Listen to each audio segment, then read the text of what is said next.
right, welcome to Bitcoin Workshops, everyone. Thanks for tuning in. Let's get it and let's do it. Let's get into the business here. So the first thing we do every Thursday at 7 o'clock when we meet here is we go over the top 100 cryptocurrencies together. It's a common thread that I've done now for 70 plus workshops, and the main reason is that we are using cryptocurrency in our daily lives. So again, I'll start off with there's no advice here. This is just what Jan does. We're not giving advice, we're not selling advice, we're not telling advice. If it sounds advice-y, then you're hearing it wrong. What it is the sharing of my life and my journeys every week in the crypto space. It's been over 70 weeks in a row that I've given my heart and soul to this as a side hustle, okay? It's not my full-time job, like many of you already know. I do marketing full-time. But really what I do with crypto and how I do it is different than anyone else you guys have ever met, and I know that for sure. And I've taught so many of the students already what we're doing and how to do it, and what softwares to use and what the benefits are, and I'm going to teach all of you new ones again that. And we keep doing new stuff, medium, and then fresh. We kind of go every Thursday like that. Okay, so keep that in mind. So every Thursday we'll go over some stuff that we've all, let's say, heard before, and then we're going to get into some juicy stuff too. Okay, this week for the hot sauce, I've got a couple reports that I'm going to take you guys through. One is called the FOMO report, which is the fear of missing out. Okay, and I'm going to show you guys the FOMO report, and then we're going to analyze some of the projects in there. And then I've also got the Fullman report. Isn't that the other one that I sent around? Remember that one? Did you see that one? Yeah. And I've got that one, and we're going to jump into that, and we're going to look at some of the coins and some of the projects in there.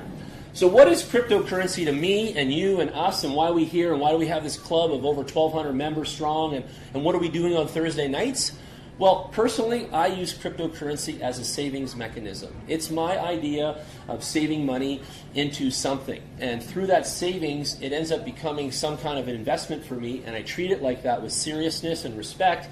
And then I end up getting results, and I end up making wealth, and I end up happy at the end of the day with my decisions and what I'm doing, okay? Is every day a money day in the crypto sphere? No, it's not. It's a lot like the marketplace, like the stock market and other things. Am I a professional? No, I'm not. So I'm learning every week, every day at what I'm doing and my craft, and I come out every Thursday night to kind of show you guys what I'm looking at, why I'm looking at it, how I'm looking at it, and what matters to me, and all those kinds of things, because I think you guys want to know that stuff, right? So keep that in mind. I'm not out to give you guys any bad advice of any kind.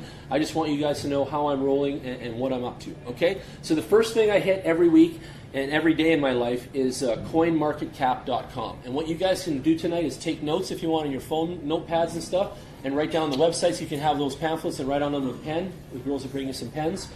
But some of the wealth and value you guys will take away tonight, and even from this podcast, are the websites and the software that I talk about. I think that's something that is powerful, and I'm going to continue to show you guys new software. I'm going to even show you a place tonight to get really awesome crypto software too that you probably haven't heard of. Okay? So, first website, coinmarketcap.com. Now, is it the end-all, the be-all of cryptocurrencies? Yes and no.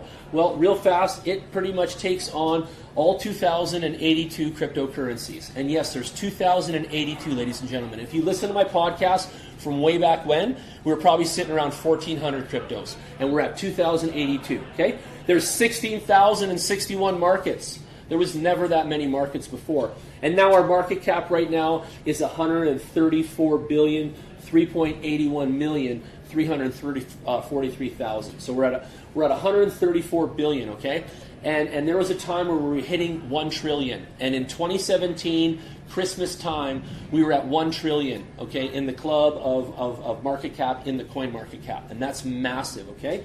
And we had a PowerPoint sent to us from Greece, this man that does a lot of study in engineering and finance, and he showed that when the market cap gets to 5 trillion, then the world is going to open up to cryptocurrency like none of us have ever seen it before. It'll be the floodgates of all floodgates. But right now, while crypto battles its way into some kind of seat and spot within our economy and ourselves, it's doing its thing, and it's growing incrementally on the way. So they're also saying this year by 2019 Christmas, we may see a similar thing as we saw in 2017 Christmas. So keep your eyes on the prize, and you guys keep watching your favorite projects. You never know, you guys might end up picking some coins that will make you wealthy and this kind of thing. So let's go over some weird coins right now. I'm on CoinMarketCap, Corey. Scroll down. Actually, let's just search it quick because we'll find it faster. But there's this new Bitcoin, and it's spelled with 2 I's. Have you guys heard of it? Put up your hand if you have. Anybody? Okay. And the symbol is B2G. Okay, so let's check it out for a sec. We're going to analyze this one. And you guys listening on the podcast, check this coin out, B2G. Right now it's 30 cents, okay, USD. And I'm going to talk in USD on this website. Keep in mind we're Canadian, and I know we could talk in Canadian dollars, but the website particularly will not display that today. So we're going to be in US numbers for a bit. So 30 cents USD is still affordable to me. I could buy one coin for 30 cents, and I feel I can afford this, okay? Just saying. I'm not the rich guy at all. I'm very much a grinder and working hard like the rest of us. We're middle-class peeps trying to make it. But at 30 cents for a coin, I feel it's a little more affordable than Bitcoin. Right? How do you feel about it, Corey? Oh, it's kind of weird. I know. I was just trying to click the website and I accidentally turned on a video. No, let's get into it. So, it just came out. If you guys look at the chart here, it just came out here not long ago, like within a month or so. It was out at only 673 Satoshi. So if you guys do the math on that, that's in below penny heaven, right? That's less than a cent US, obviously, when it came out. And that was just 1 month ago. And right now, on February 21st, the month's not over, we're already at 30 cents US, okay? So what does that say to me, right? That's all about Jan and what he's up to. Well, that says to me that I need to look at this project a little deeper. And I want to find out why we're having these kind of gains. And I also want to know, what's going on with the project, because it does look quite interesting to me. And when I go to the chart at the top here, you guys will see the mouse there, it got as high as $1.14. And that wasn't even long. Like, it just came out and boof, like a new release on the block, it jumped up so high. If you do the math from down here where it was, below a cent or whatever we'll call it, up to $1, 40, whatever that is. Let's go back again. $1.27 anyway, right there. So from below a cent to $1.27, hit your calculator on your phone, do your math. You'll see the gains. You just do 1,000 like that times that, and you'll see it's massive, ladies and gentlemen. And that's what crypto is about. So when people say to me, even on the message boards and on Facebook and stuff, they're like, crypto's dead, there's nothing going on, no one's making any money, blah, blah, blah. I'm like, okay, I get that. Like, a lot of the markets are weird and some of the coins are down, but like, there's still projects out here that are making bacon, and in short order too. So just that's my job, is to show you guys cool stuff. And there you go. And if you want to know how to get this coin, because a lot of noobs don't know that, when you're on the coin market cap and you see the cost there of 30 cents and you've clicked on the symbol, I got to this page by clicking on the symbol on the main spreadsheet or searching it. And once I get down here, I can see the chart, and you can cut the chart up into 1 day, 7 day, 1 month, 3 month, 1 year, year to date, all. So you can do the chart of the charts, right? And you can see how this coin is doing. And I'll show you guys one that has a little more, obviously, maturity and been around. We'll go look at Bitcoin in comparison to this one, the real one. And then you click the Markets tab, because everything on these websites is like a spreadsheet. So you just hit the Markets tab, and bam, you can see here X rates and UUBTC and DigiFinex and Coinbene, that's an Italian one, and Instant Bitex all sell this stuff. And people always ask me, how do I buy it, Jan? Like, how do I, that coin's 30 cents, I want to buy like $500 worth. How do I do this? Right? Like, what's the style of that? Well, it's not hard to do. You call me or Corey. You talk to us on Messenger, you hit us up on Facebook, anything. You hit me or Corey, and you say, guys, I want to get some Bitcoin, I want to get this other coin, whatever. And then we work with you. We get you your Bitcoin, we trade you, and then you take your BTC that you get, and you go pair that. You see that pairing column with B2G. So that means when you see a pair like that, that means that's the currency of crypto that you can buy that opportunity and project with. Okay? So further down the line below BTC, which is the original Bitcoin, you've got Ethereum right below it, and you've got US dollars right below that, and then the rest of the range is all in Bitcoin.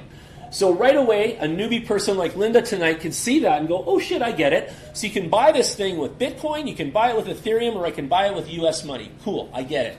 So now, I can buy this cryptocurrency with a few different ways. And it's true, it really is like that. So you'll go on that X-Rate site, Linda, and you'll sign up. You give your email address, you'll make a special password. Let's stop and talk about security for a minute. Don't make the same password for every website. get yourself a notebook, okay? Get yourself a notebook and get yourself a different sequence to your passwords, okay? Make them relevant, make them hard to digest, make them, stuff that's important, things like this that resonate with you, okay? I can't tell you how to do it, you just do it. Yes, use the same email for crypto. Set up an email on Gmail or Hotmail or Outlook or whatever your your baby is, and just get a new email, and then go do crypto with that one. Don't use your banking email and all these other things that might convolute your situation in life. Just do stuff separately, okay? Be organized, please. And I teach you guys more. If you want help, you come to my house. Kevin and I had an organizational session 50 weeks ago. He's never changed since. He's been on the ball ever since, because I can help you guys just get onto a path, and then bam, you're good. But by the way, so back to security. Once you start doing money on your laptops and your cell phones and all that, make sure you have passwords. Make sure you turn on Find My iPhone. Make sure you turn on Find My laptop. Make sure you turn that on, because you got money in there and you got your stuff going on. Even your regular Scotia, BMO, TD banking is fucking important stuff, and you should be guarding that. Never mind. Because if I jump on Stefan's phone right now and just send Linda $100 because he left his passwords all easy to go and stuff like that, what the hell's that? Right? You don't put yourself at risk, everyone, is what I'm just saying, okay? Examples, right? So keep that in mind. This is very important stuff, okay? When you sign up for X-rates, they might ask you for identification on these websites, okay? What do you give them, Jan? I give my driver's license. I have nothing to hide. The police are not after me. I'm an honest man so far as I know, and I have been. And I give my driver's license, and people know where I live, and they come to my house still, and a lot of people are my friends. I have nothing to hide there. But am I giving my passport? No, I'm not. Am I giving all this other shit that they want? No, I'm not. Okay, just work with me there so you see that. So there's up to a point where I'm good with KYC, which is know your customer, and that's the identification you give. And there's a point where they're asking for too much. If you go into a scenario where they want your Bank of Montreal bank card, and then they want your PIN, and they want you to type all that in so it accesses all that, I would be leery of that. That's just an example for everyone listening. I would be leery of that. Don't you give out your PIN and all this stuff to your cards. This is not you don't need to do that. Okay, keep that in mind. And what would I do online with crypto? Not much. And here's my advice again on no advice, but here's what's happened to other people. Let me rephrase that. Here's what other people have told me have happened to them, and it's the thing that I need to warn people about. You can't, expect to use your bank cards and your credit cards to buy crypto online and not have your bank cut you off. Okay? There you go. It's a possibility. It's happening out there. Quadriga went down. CIBC froze all these accounts of people that traded. There's all kinds of things happening. Royal Bank did too. You can't control any of that, and they can't either. They're under the government regulation. They don't have it in their risk policy. It's a big no-no right now. So if you're naive enough to use your credit cards and banking information, and then they do shut you off, don't be surprised, is all I want to say, because they will. So you want to look at how you buy things, and I'll just say this too. I'm on Coinbase, and I use a credit card on there, and it may get shut off at some point. But I do use my credit card on Coinbase, and I'm happy doing that with my driver's license. So just keep that in mind. Question from you? Is there a Canadian bank that is somewhat acceptable, like ATB, for example? Well, people assume ATB is because they're blockchain friendly, but they still don't have it in their risk. So I would say no. I would say this 100%, that every bank in Canada cannot do crypto yet. I know that for 100%.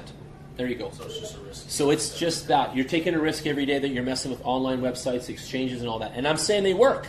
And there's some good quality ones out there, and you can do things, and I'm not saying don't do what you want, but just be aware, okay?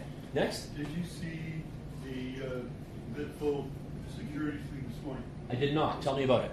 It came out, and they say they're a tier 1 bank, so it's DC Bank. It is? Yeah. Yeah. They Did you see that, Corey, about Bitvo today? No, I didn't. I got an email that said, they talked, their lead was security for coins, and they talked sideways about Quadriga. Yeah. And it said, here's the things that you want to look for in an exchange, blah, blah, blah, blah, blah, here. And then they went down and said, if you want more information, then they clicked over to what they do. Killer. So I like their style at Bitvo. We support Bitvo. They come to all of our conventions, and if you guys ever sign up on there, put me down as a referral, or Corey, or any of us actually who's got an account, and you guys check it out. But Bitvo comes from the DC Bank company, which you see their ATMs right across Canada, some in America. So they are backed by their own independent circuit, but they still play ball in the banking system, and they could be shut off entirely. So they have to be careful too, just so you know that. So does everyone. So overall, they're playing in a gray area on the space. And I don't care what anyone says overall, they know it too. Okay? Keep that in mind. We're not silly here. We know what's going downtown. It was a sales pitch for them. Of course it was. But it was a good one. I know. That's nice. I'm glad you like style like that. That's a good style. Okay, so back to the coinmarketcap.com. We're on the markets tab. We've seen where we can buy this Bitcoin with double I, and it's B2G on the symbol. And you can also click the social tab. And the social tab will kick into their Twitter. And I want to say this to everyone that's listening. Twitter is the #1 source of publicity, knowledge, news, excerpts, and everything about everything crypto on the planet. So make sure that you guys have your crypto account set up for Twitter, and you can use your new crypto email that I taught you guys to set up already too. So set up a crypto email and then make yourself a crypto Twitter, and then that way, your bank and everyone else knows that you're not doing crypto for fun and stuff like that. Just saying, right? So you can just partake. And I know Kevin did his own like that and stuff. They make up cute names for themselves and just have a little handle. Because Twitter, you don't have to be so deep is what I'm saying. You just do a lot of reading and a lot of light surfacing on there. And it's wonderful. So all these companies come out and they push their press release, their new shit, what's popping tomorrow, what exchange they're going to be released on. And when they're going to be released on an exchange, whatever coin that is, that's usually a time where like the new release movies used to come out in Blockbuster and they'd have gargantuan sales. Well, that usually happens with a new release coin of quality on a quality exchange. Do you guys see the math? So if I'm a good quality coin like the Binance coin and it come out on the Binance exchange, holy shit, all of a sudden it goes from $0 to $14 in one day and people are going, crazy, right? It's a party, right? So keep that in mind. Those kinds of bumps and lifts are out there. You just got to be aware. Where do you read? If you're a researcher for the government, if you're a policeman, if you're a detective like Kevin, you have to go online and you got to read shit. Like that's where it is, and it's on Twitter. Okay, so keep that in mind. That's the only place it really all is. It's kind of an amazing thing that crypto put itself in bed with Twitter so deep like that, but it truly is. And I get all these people tell me, hey, I don't like Twitter, I'm not a Twitter guy, blah, blah, blahs, what is it? I was like, come on, man, that shit came out 10 years ago already. Look at the map. So, get it. Just watch it. It's just a reading materials thing. It's a news feed thing. It's so easy to follow, okay? All right, back to the main page, Corey. We're back on CoinMarketCap. We're going to look at Bitcoin for a minute. And I'm going to click on its chart. I'm going to show Linda and a few of the noobs here tonight what that looks like, okay? Let me turn this over a little bit too so I can see the camera and say hi to you guys so my mom can see me. Hi, Mom. I know you're watching. Mom watches me all the time, every time. My mom is at home right now, and she said I'm her favorite TV. When I was in Mexico, she watched all my videos. Did you watch my videos? So many of my friends watch my videos. Man, one day I put out a video. I had 800 views in 2 hours at Mexico. It was insane. That's on Facebook. No one cares, right? You know that. And to get that, I was like, holy crap. I was like, people really want to watch what we're doing out here, It was fun. All right, so one Bitcoin right now today is worth $3,972.29 USD. That's 3972.29. Now, is that a deal, Kevin? Oh, huge. Huge deal, I know, eh? So that's on sale. Corey, how much is that on sale for?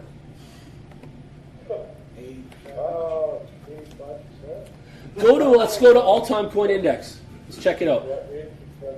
Yeah, so it's 79% off right now, right? 79.92 is how much on sale it is, right? So that's how. And when we say why and all that, I want to clarify that. We go to this website called ATH. That's Tom H Coin Index. Stands for all-time high, and you can see that Bitcoin was worth 19,665 at its peak. And it's down 79% right now. So it's on sale, but it's still climbing up. When we were looking at it before, it was in the 83%. Hey, Corey, it hovered around 83 for a long time, and it looks like it broke past that. Yeah, definitely.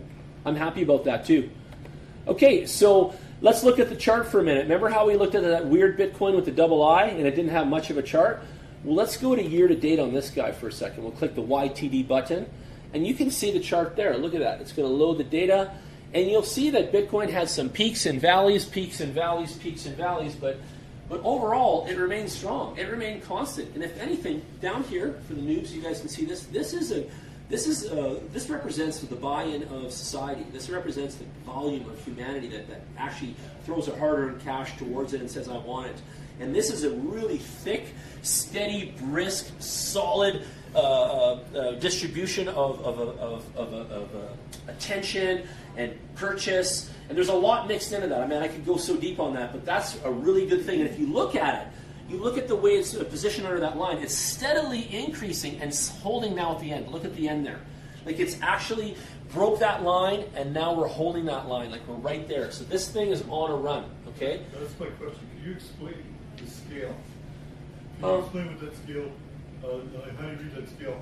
Yes, there's a few different ways. Let me tell you that in 2 seconds. Yeah, let me show you. Let me finish the rest. So then you got these two guys going here, okay? One is in US dollar and the other one is Bitcoin. So the green guy's in US and the blue's in the Bitcoin. You see the market cap go up here. Look at here how it was hovering in this area, and then it got so high up here, then it dropped down, then it dropped down, then it dropped down further, and now it's climbing up, climbing up, climbing up. Look at that for a minute. That's amazing, okay?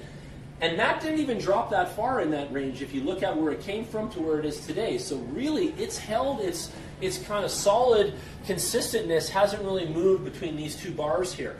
And that says a lot, because I'll show you guys other coins, and these other coins have shit the bed, through the toilet, down the sewer, and out forever. And then they've come back or whatever. So these coins right here the Bitcoin story has been amazingly consistent throughout its entire career, okay? And so it's a really interesting thing. So back down here, there's a lot of things going on down here again, but really what this sums up is the market buy-in and the strength of it, okay? Let me show you a comparison, that way you'll get an idea of what a weaker stance looks like. Is there absolute numbers? There is, yeah, but not here. You'd have to go to TradingView and another type of software to get those absolute numbers. So that's TradingView, you guys, if you want the detailed numbers, okay? Go there and then type in BTC and type in your dates, and you'll get a really robust and in-depth analysis, okay? That's how that works. It's called TradingView. Okay, so back to BTC. What we're going to do here is, I was going to show you guys the next thing here on the graph for another coin that's not quite as solid. So let's go look at something like Tron. Well, Tron's got a lot of love too. Let's go down here. Hang on.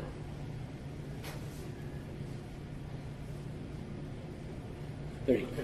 Who-Buy token. Who-Buy token would be a good comparison, just because it hasn't been around that long and stuff like that. So let's just take a look.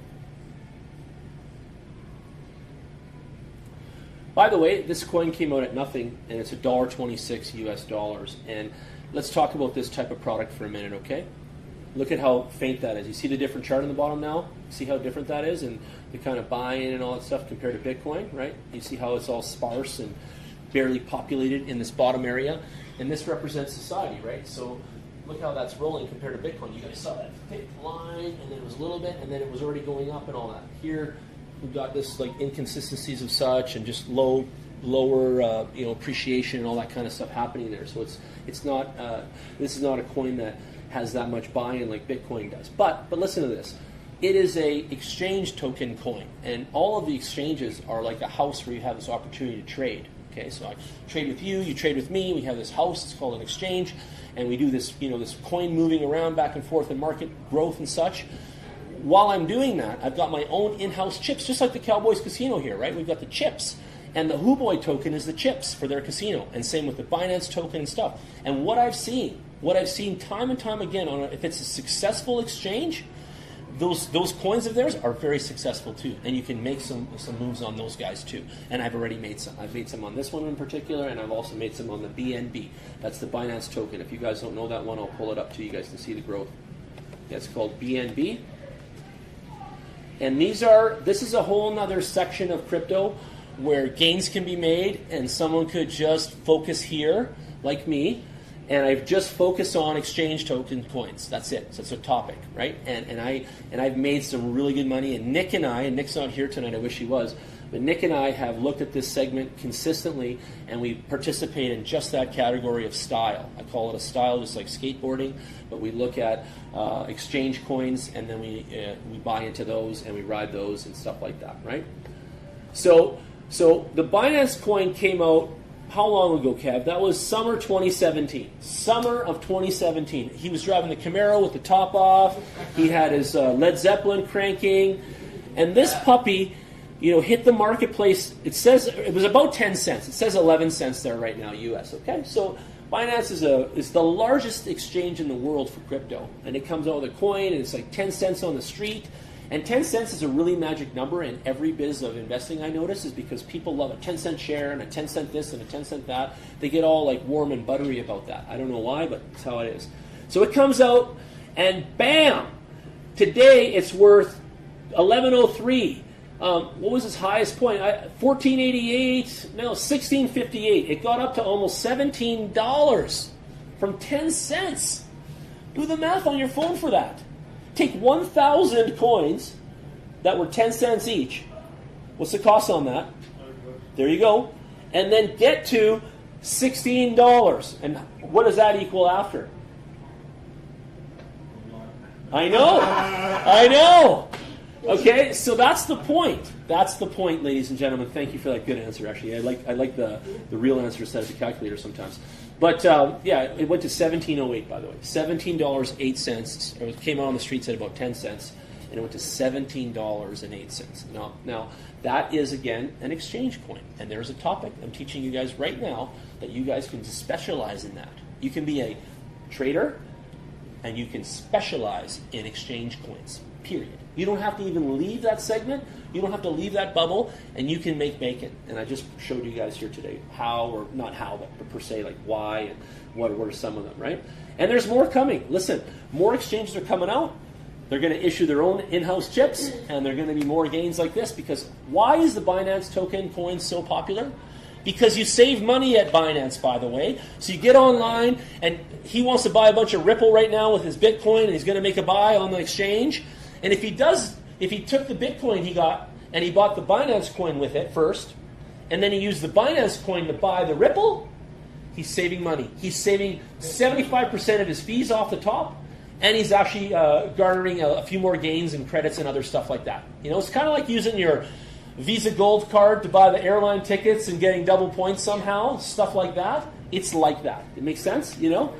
So you guys get that. So that's how that works. So the in-exchange coins are actually very helpful. They're helpful, and they're helpful to save money. And let's just stop for a minute. Let's just talk about saving money for 2 seconds. September 2017, I made the decision to save money into cryptocurrency instead of just my regular bank account, and it did change my life forever. I want you guys to know that for real. And I've been coming here every Thursday to talk about it and be with you guys and stuff like that. And when I chose to save money into something that's like this, that has this growth to it and this like digital to it and the future to it and all these other components that really excited me and stuff, I was leery. I was taken over by risk. I was cautious. I was a few different emotions and stuff, but I also felt kind of addicted to it. Like I felt like it grabbed me a little bit and it wouldn't let go of me, and I'm still here, kind of thing. And it was weird like that. And what was the thing that was pulling me? I was telling Corey this in Mexico and stuff like that. I think it was like the potential, and it's not a guaranteed thing because nothing in life is, but it's the web, and it came out in '91, and look where we are now. So if crypto come out in 2009, and we're already 10 years into it, and where are we going with it? It's like, oh my God, if you can see forward and just be a forward thinker, you can see that the web meets crypto can be just so powerful, like just the most powerful thing we've ever had on the planet, to be honest, when we get down to it. So wow, and that is what's happening. Crypto has embedded itself in the backbone of the web, and it's now the financial, nervous system of what's going on online, and it's just beginning, right? Visa, MasterCard, the banks, they all fought for a position in that kind of spot, but no one could take it. Did Visa take over the internet? You guys know this? No. Who did? Nobody, but so far Bitcoin has, and Bitcoin is going to continue to grow and take over more of the internet web market share, and it's not going to stop. So listen to this. Now, Bitcoin is my mom says to me, she's like, well, it's not backed by gold, it's not backed by this, not backed by that. Where's its value? Well, let me say again, look at the value that it creates by buying opportunities. You need the Bitcoin to buy that Binance coin at the exchange to do that, 10 cents to $17. Like, you can't get the opportunity to go from 10 cents to $17 without the Bitcoin. Like, you need that first, and then you get that second. You get this? So that's the key to this. So then, what does that mean to everybody, including myself? Like, eureka! It's like every time anyone wants to do anything online and participate in an opportunity, or go to one of these websites, or go to one of these exchanges, they need the Bitcoin. They need that. So that's the need. The need becomes a value.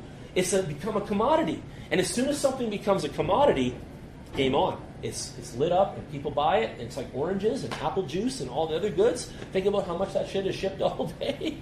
Right? It's like Bitcoin is being shipped around the world all day like that too. It's just like boop, boop, boop, boop, boop, boop, boop, boop, boop, everywhere. And that's the thing. Like, we are never going to stop now. Like, think about that. So for all those that doubt the value proposition or the depth of such, all of fiat is printed currency, and Bitcoin is a printed digital currency itself. It really is. It really is in that sense. So really, what are we losing or gaining? We're not losing anything, and we're gaining so much ground because we're gaining security, the blockchain, private in some cases, access, honesty, untamperable. The money can't be tampered. If we vote on something, the ballot can't be tampered. Think about that. Think about the housing contract. You buy a used house and someone messed with all the stuff and it wasn't legit. That can't be tampered. Think about your insurance. You buy that used car and they told you that BMW you saved up all your life for was hit in an accident a year after you bought it. You're upset. You know, they lied to you.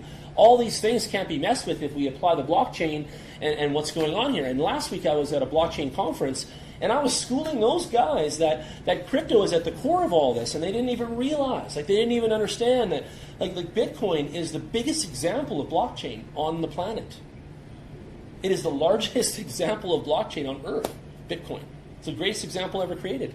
It's shown the whole planet a brand and a way of doing money and transactional such, and when you get into it, you realize it, and you are now messing and playing and doing the blockchain.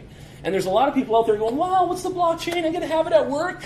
I work in healthcare. I heard it's coming. You know what I mean? And it is. It's coming to healthcare, man. You watch it. People are going to actually get their proper prescriptions. And they're actually going to get their proper benefits now. And Kevin's account's not going to be mixed with mine. And he's not going to get shortchanged, and neither are me. You know what I mean? Like, we're going to have this. It's going to be amazing. But it's going to take time, and we got to wait till this all gets into society. We're going to wait till the governments and everybody else gets comfy, and then it all gets done, right? And for the meantime, Bitcoin itself is going to be its own highway out there, and then they'll have their own portals in the blockchain for other things. Even Alberta Healthcare may have a system, you know, in the blockchain and a way for us to pay eventually. Who knows, right? Like, I don't know, but that's the kind of thinking that you have to have. It's on its way, and big organizations like that need this kind of thing. So that's how this stuff is so organized too. Like, some people ask me, how do you know about all these coins going off all around the world? There's over 2,000 brands. Like, how's that all happening? Well, it's all on the blockchain. This website can just patch into all that organization, all that transparent data, all that real-time goodness, and it can just serve it. How beautiful is that? We never had that 10 years ago, right? We never had that. So, like, we're looking at an example of what blockchain does. It gives us transparency. It gives us the news. It gives us information up to date, to the minute kind of thing, and it's accurate. It's amazing. Like, I'm still, like, you know, my head's still spinning about the goodness about that. Anyway, we're going off topic. Now you know there's a whole topic inside the actual coins from the exchange markets. Okay? Let's do that. I'm going to get water from those girls when they come back. Okay, so I want to show you guys some pricing now. What I do on CoinMarketCap, it acts like a spreadsheet. So a lot of times I want to know who the big boss is that's pumping the biggest market cap. I want to know the volumes, and I want to know price. So if I click on price right there with the mouse, it's going to show me the biggest, baddest pricing on all the coins, and it's all sliding scale. So Bitcoin's at 3,971. Makercoin is at 645. And I'm pretty sure you weren't here 2 weeks ago, but we were back from Mexico, and Makercoin was only 4 something. So it's already gone up $200, and I told everybody this last 2 Thursdays ago about this Makercoin. And it's symbol MKR, and there's only 1 million circulating supply. So it's in short supply. And its value is going up by the day like bananas, actually. And if you look at its chart, it's incredibly aggressive. Corey, MKR, buddy, I told you about this one 2 weeks ago, including 4 weeks ago now. Yeah. Have a look. Did you find out much about the die and what that all is? Because the Makercoin gives into this thing called the die. Did you see that yet? Did you read about it a little bit? No, I haven't had a chance. Hit their website real quick and just have a look. It's MKR. Just have a peek. But, yeah, you'll see what they're saying. So they're right up there. Like, their price right now is $641, and if you look back here, they just come out this year. January 18, right there. And they hit the streets running. Like they had, what's that going on? They had some precursor there. It's probably mining and stuff. It was actually worth over $1,000 at some point there. So this thing has been on fire for a while. Let's go year to date on this one. I want to see what it says. Again, let's see if it gives us a full date range here. Yeah, it's kind of starting there for the date range, beginning of the year. It was like a New Year launch. It looks like it came out on the street quite high already, and now it's way up here now. No, it's been around for a while. Yeah, this is a year to date. Let's go all. That's this year. Yeah, we're going to go all, and we'll see what they say here. I think it's been since last year, actually. 17, here we go. December, right at the beginning when it all came out. So it started at 2 cents or whatever. No, it was $22. It says there. Yeah, kind of. The chart started. Coin Market started tracking it when it was $22 USD. Okay, and it came out here. It says January 29th, 2017. So whatever that is. Okay, and then here at today in February 21st, we are at $641. So from $20 to $641, and it's been a year. So Kevin, question. If I give you $20 right now, it's February, will you give me $641 for that next year in February when I see you again? Not likely. Oh, too bad. Well, I wanted that. Nah. There you go. So how's that for gains? Does anyone like that? That's awesome. This question? Yeah, you like it? Okay, good. I like it too. I look for this stuff. This is what I do all day. And that's why I'm a little different than the next guy. I don't know what other people are looking at. Some are looking at YouTube, trying to take advice from all these peeps, but I'm looking at, making money and trying to find some and looking in the marketplace to get it, and it's there. You just have to be aggressive, right?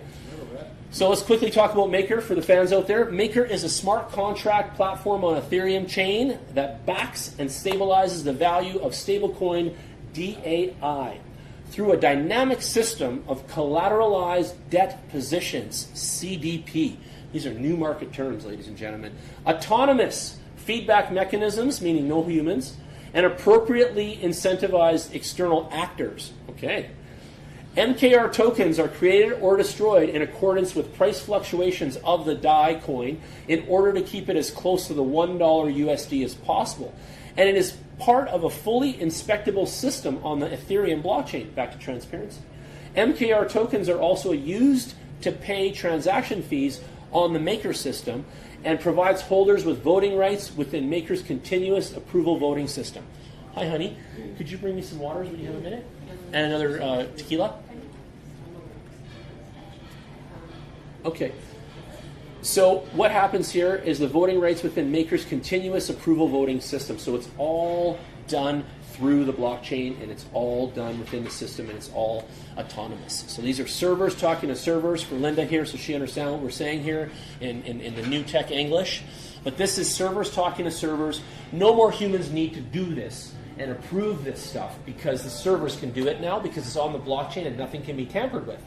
When things can be tampered with, Stefan and I at our job can be questioned. Because he can adjust that spreadsheet, so can I. We can talk some shit about something. We can take a paper, do liquid paper in the old days, write over it with a pen. We can adjust things, right? Therefore, the boss had to check it. The manager had to check it. 2 people had to go through accounting department to check Kevin's quotes and his estimates. And then they checked your work at work, Paul. And all this checking goes on.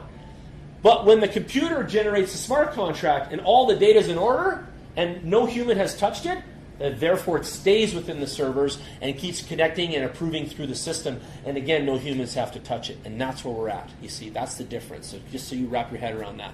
It's servers talking to servers. The softwares are already smart enough to take the data that Kevin inputted and send that to the necessary departments without approvals because the servers can approve themselves. Make sense? Just rehashing that in English. But yeah, that's what's going on here. And because these guys have got a system that's awesome, I guess, I'm just going to use fun words, and their tokens are being leveraged against the use of the system, which is genius, by the way, right? Because they're charging over here $500-700 for these coins to use their system and keep it leveraged over here. So it's a genius play on their part. And there you go. And then I only see the Maker coin going up. Like if you want to ask me again, like that guy on TV, what do you think, Jan? I think the Maker coin's going up, man. I don't think it has anywhere else but to go up. And right now, it's the number 2 coin in the chart of expensive. It's $645 a coin. But some people can still afford to buy a couple of those guys and ride them up. So there you go. Keep that in mind. I tell you the best. I tell you about the best. Okay, so some of the other things I like on CoinMarketCap are the trending gainers and losers, and recently added. So there's 2 sections under there that I look at every day, and well, every other day. Yeah, gainers and losers. So let's go there. And this reminds me of the Queen song, "We Are the Champions." No time for losers, 'cause we are the champions of crypto. Right? All right, so here we go. Biggest gainers and losers. Playcoin, woo, PLY, 307%, ladies and gentlemen. 307. I'm excited right now because I haven't seen percents out of like even 20, 40% for a long time. The shit was sandbagged. It was pushed down.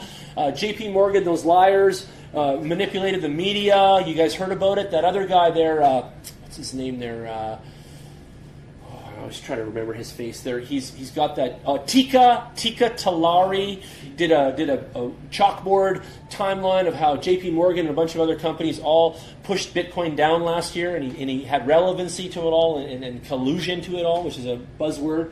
But anyway, I don't give a shit about that. What I care about is this. It's like, okay, 7 days. Who was our big boy of the 7 days? Ontology Gas was, right? 24 hours. Who was our big boy in the last 24 hours? Playcoin was, okay? 307%. Now, I know I have actually 2 friends that work at the bank, like real good friends of mine. And I know if I phone them right now on speakerphone and ask them if they had anything today that paid their members 307%, I guarantee you, without having a call, that the answer is no, okay? Just so you know. So when I know that answer, and then I looked at the crypto market, the answer is yes over here. So if you ask me again where my mom is, my mom is always a part of my case about stuff. When she asks me, why are you playing in there? Why are you doing that? The banks have this and that. That's why. Because I get up out of bed for 307%. Do you? Yeah. I don't usually get out of bed for 3%. Like 3%? Like, oh my God, are you kidding me? Right? Like, stay in bed. Right? Stay home. Don't even come out. Moscoin, MOC, off the charts. That thing is 9 cents right now. By the way, Playcoin, for the ones that are listening, PLY is currently only at 3 cents American, and it had a 307% gain today. The Moscoin is in at number 2 at 9 cents, and it's got a 114% gain. I'll just go with the top ones.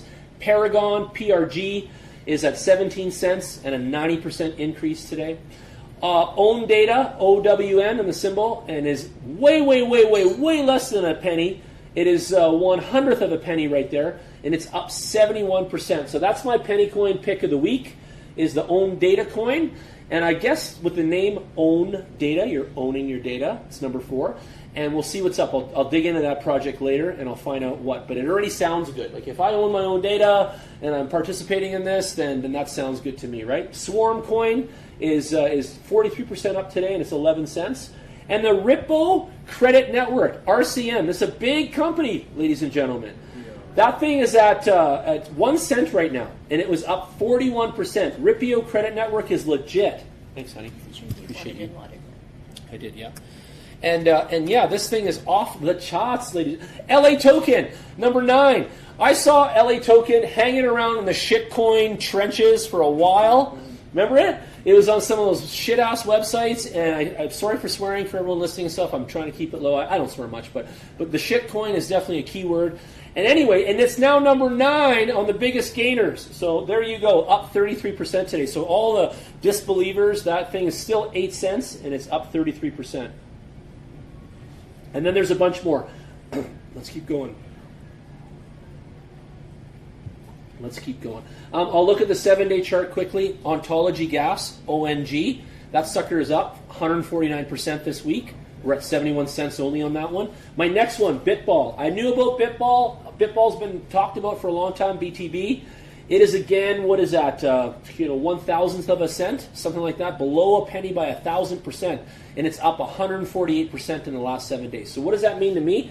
Well, I could have took $100 and bought just some Bitball, and I'd be up 148% on that, and that would make me feel good. Number 3 is called Safe again. It's S4FE, so it's a kind of numerical 4 in there. S4F, so numerical 4 in the middle. 74 cents, up 143%. Number 4 is that Moss coin is here again, and it is 9 cents there, up 141 for the week. So Moss coin appeared in the 24-hour highs and the weekly highs. So, And look at the volume. yeah, and the volumes are huge, 61 million on that, and it trumps everybody else. 4 hours. So right now, what Kevin honed in on is another opportunity. So that's a swing trade now. Okay, when we get a 1 weeker and it's up that much, we're still in the 140 percentile. We have got Moss coin going for a 7-day interval. We're at 9 cents. We have $61 million in volume on that bad boy. The number 4 coin, Moss coin, is definitely a swing trade. So, question, Jan, do I jump on right now or did I miss the train? Whew, I don't know, but I would go on anyway. At 9 cents, it's got lots of legs. I think it's got time to go. It's not like you're not going to break the bank on a 9-cent coin, right? You can play the game, see what's up. INX, $9 coin, $9.84. Okay, let's talk about those for a minute. So we're under a penny by a million. By 100,000 or 1,000 of a penny. And then all of a sudden we're at a $9.84 coin, and it sticks out because look at all the rest. They're all in the cents and hundredths of a cent. Well, what does that say to me as an investor guy? And check it out. That's what it says to me. So the symbol is INX. Check it out. It's a project. I don't know anything about it, but it's on my biggest and gainers list, and I want to check it out. I want to see why it's a $9.84 coin. Maybe I missed the boat on that one. Maybe I should know about this one. I don't know. But it strikes me immediately as something I should look at. Okay? Keep that in mind what that does. And then anyway, go down the list yourself, but there's a lot of hot plays here, and the market's all green in the last week. So for all you babies that don't get out of bed for less than 3%, even the top 30 coins here have had 52% gains and up to 150%. So from 50 to 150% gains on these 30 coins in the last 7 days. And if any of you had these coins, and I know some of my guys have the VTHOR token, number 10 at VTHO, if any of you had these coins, you'd be happy campers right now because all of this stuff is making bacon, okay? And that's the key to what's going on here. Do you guys understand all this? You any questions? Do you see the bacon?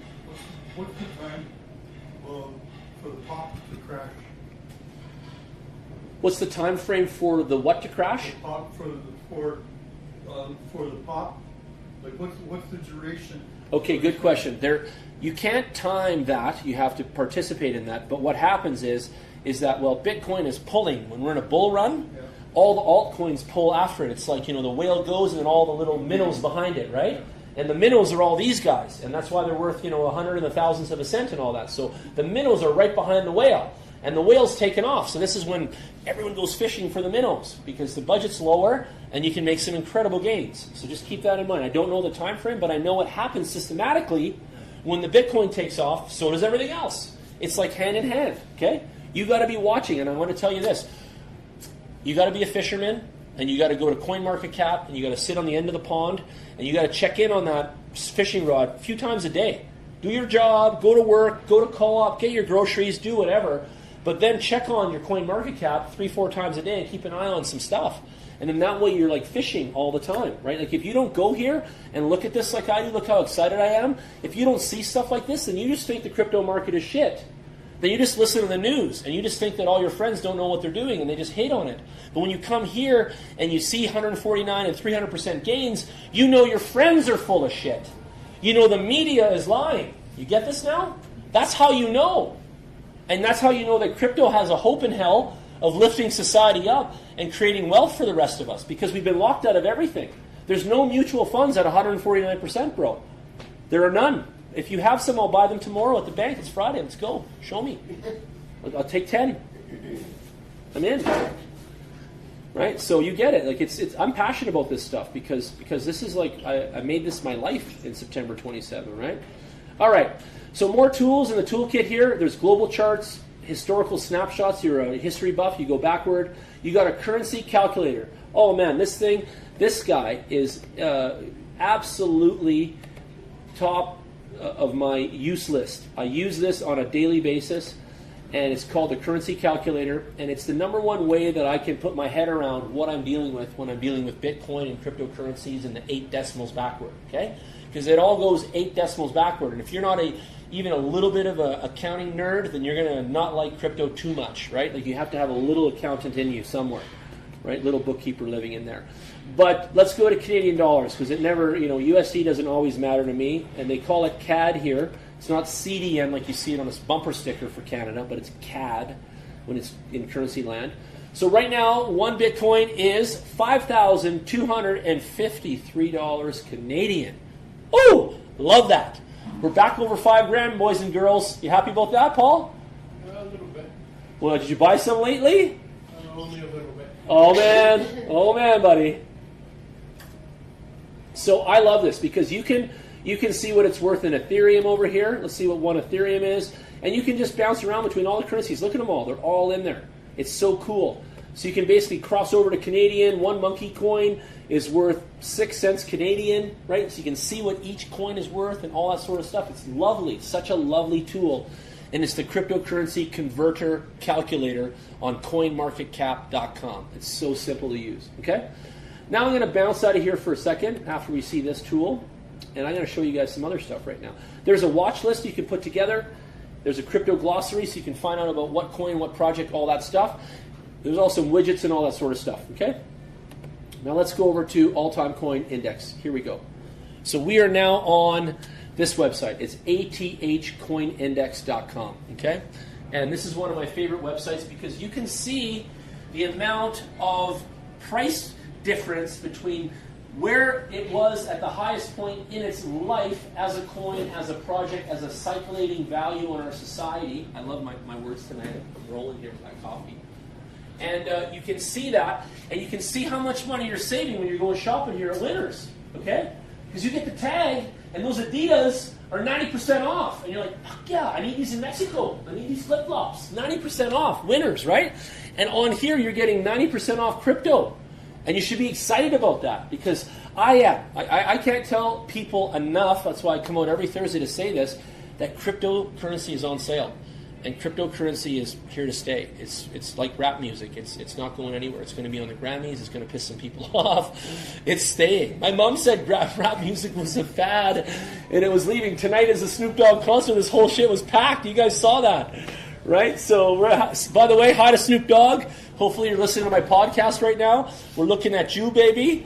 And we're just doing crypto over here. And Snoop Dogg's in a crypto. All the celebrities are. Have you noticed that? Ross at our Crypto Culture magazine, by the way, he is publishing what celebrities are into crypto and stuff just as a parody and a fun thing. And boy, I was surprised to see the list, the A-listers that are all over crypto as an investment and a savings tool like me. They do it like I do it. They save into it. That's their fucking idea like mine. And it's like simple. And they like it. So go figure. I should be the crypto consultant to the celebs or some shit like that. Be nice.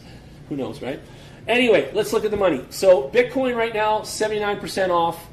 Ethereum right now, 89% off. XRP is Ripple. It is 90% off. I'm rounding here. I'm rounding a bit. EOS, the champion, number 4, is 83% off. Litecoin, number 5, is 86% off. Bitcoin Cash is 96% off. Earlier tonight you asked me, what's appealing to Bitcoin Cash? 96% off is. Yeah, definitely. How you feel about 96% off those apples? Yeah, they're still fresh. I know, right? Tether doesn't move, but it does. It's a hazy-wazy guy. It got up to $1.32 at one point in its whole life. Don't know why we care. It's supposed to be tagged to the US dollar anyway, so it's supposed to stay constant. So when I see this about that, I don't give a shit. Pass, right?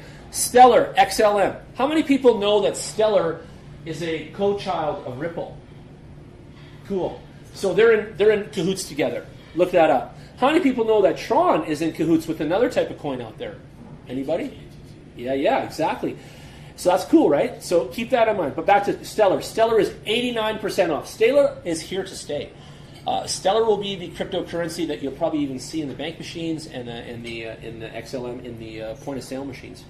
Tron, 23 cents, 89% off. Binance Coin, $24 at the high. It's at $10 now. It's 57% off though. And that coin, I showed you guys the gains on the Binance coin tonight. I show you how that's a whole pocket of a segment there. And look at that one. That one's 57% off. So I say, hey, here's a whole segment of opportunity.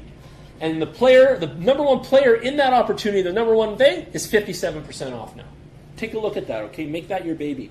Cardano, we talked about that earlier, 96% off. That's going places. Bitcoin SV.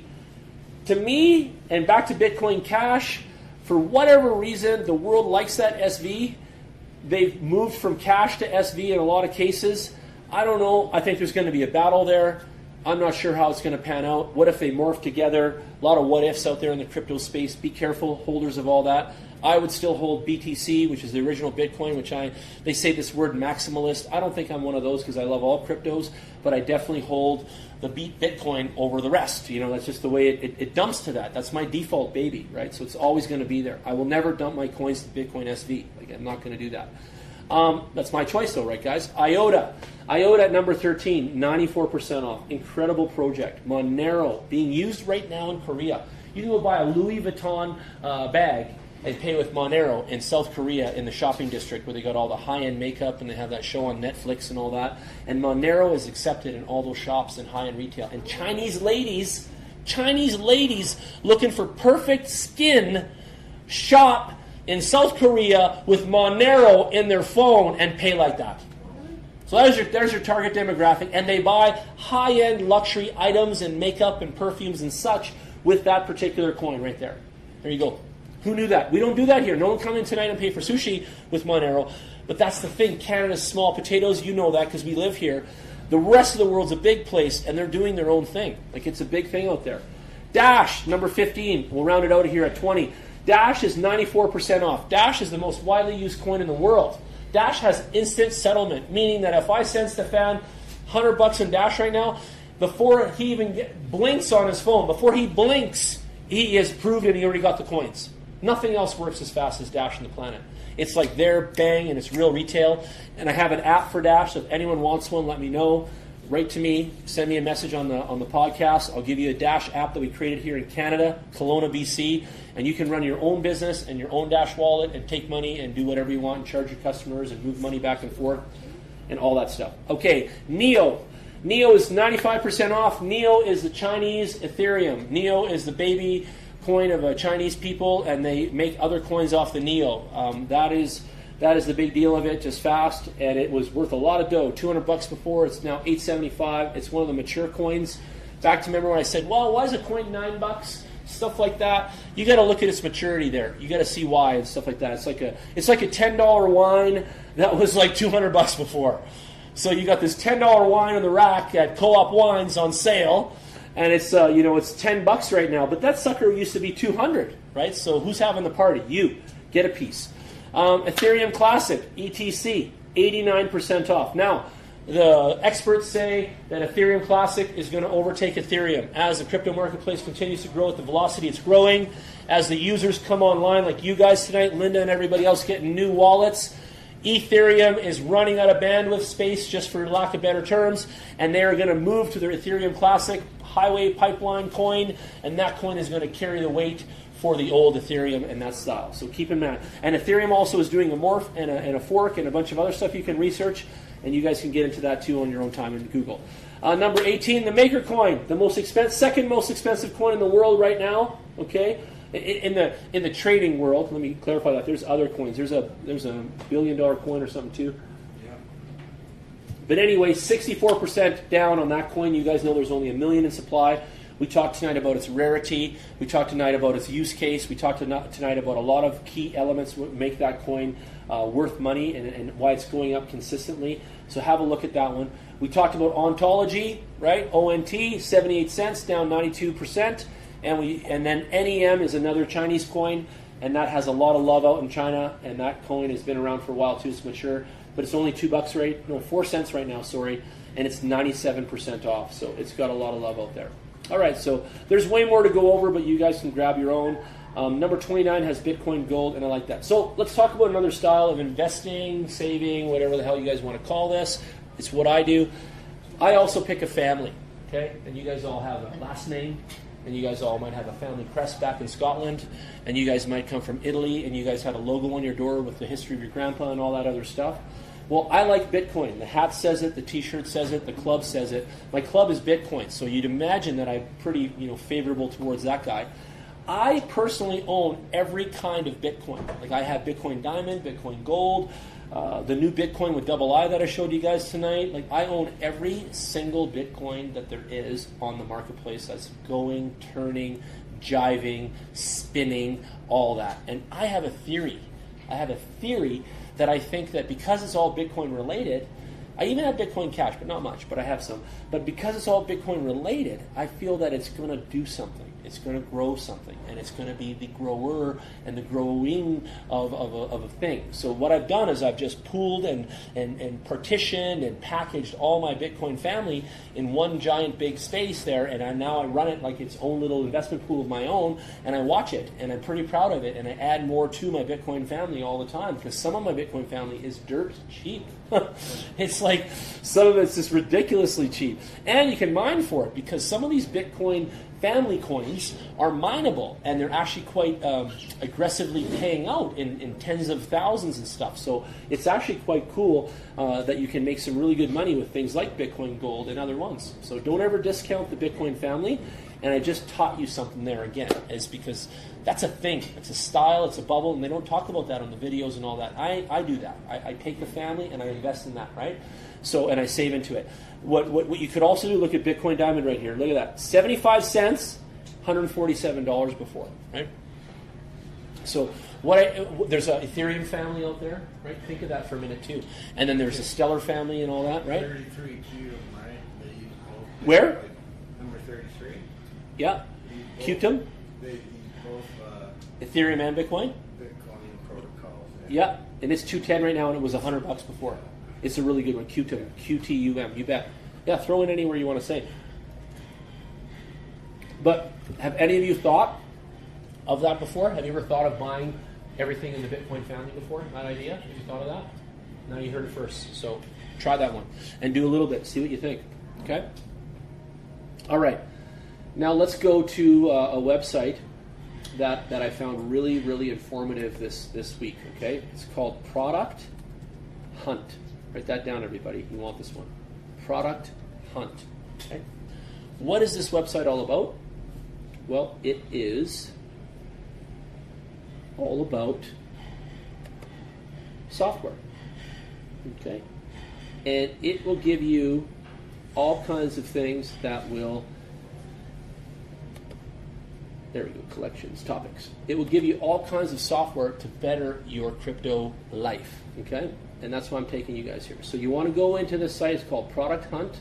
And then you want to select topics, okay, for those following along and listening. So it's producthunt.com/topics with an S. And you come down, the first one is productivity, developer tools, tech, artificial intelligence, user experience, marketing, wearables, Internet of Things. I was just at the Internet of Things conference for 3 days at the Hotel Arts last week, okay?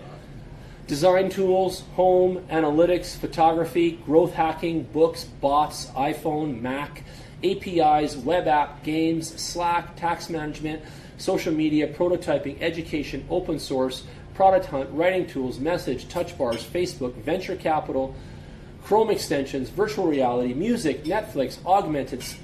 There's so many things that connect to your laptop, computer, to Netflix, and all these things that you wouldn't even thought of. Like, it's unbelievable. And then you can follow, look at crypto down here, you can follow software engineering, follow the crypto tag. But let's just hit that. So you click that topic, okay? And let me show you some killer shit for a minute here. Again, I'm going to blow your mind on some stuff here.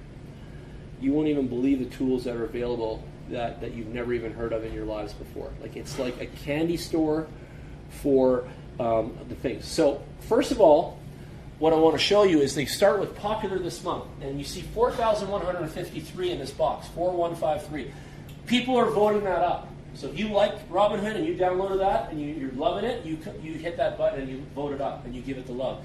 Zero fee cryptocurrency trading platform from Robinhood. Zero fee. Amazing. Obviously, though, it's number one, right? Go check it out. I already did. It's awesome. That's all I got to say. Cool. I did. It's awesome. Blockchain What are demo. your thoughts on that zero fee? What's that? I always think when they say zero fee that I'm paying somewhere, right? Like there's got to be a way that they make money. So I know. If they're charging me 15 on top of my Bitcoin, am I paying 4,500 instead of 4,000?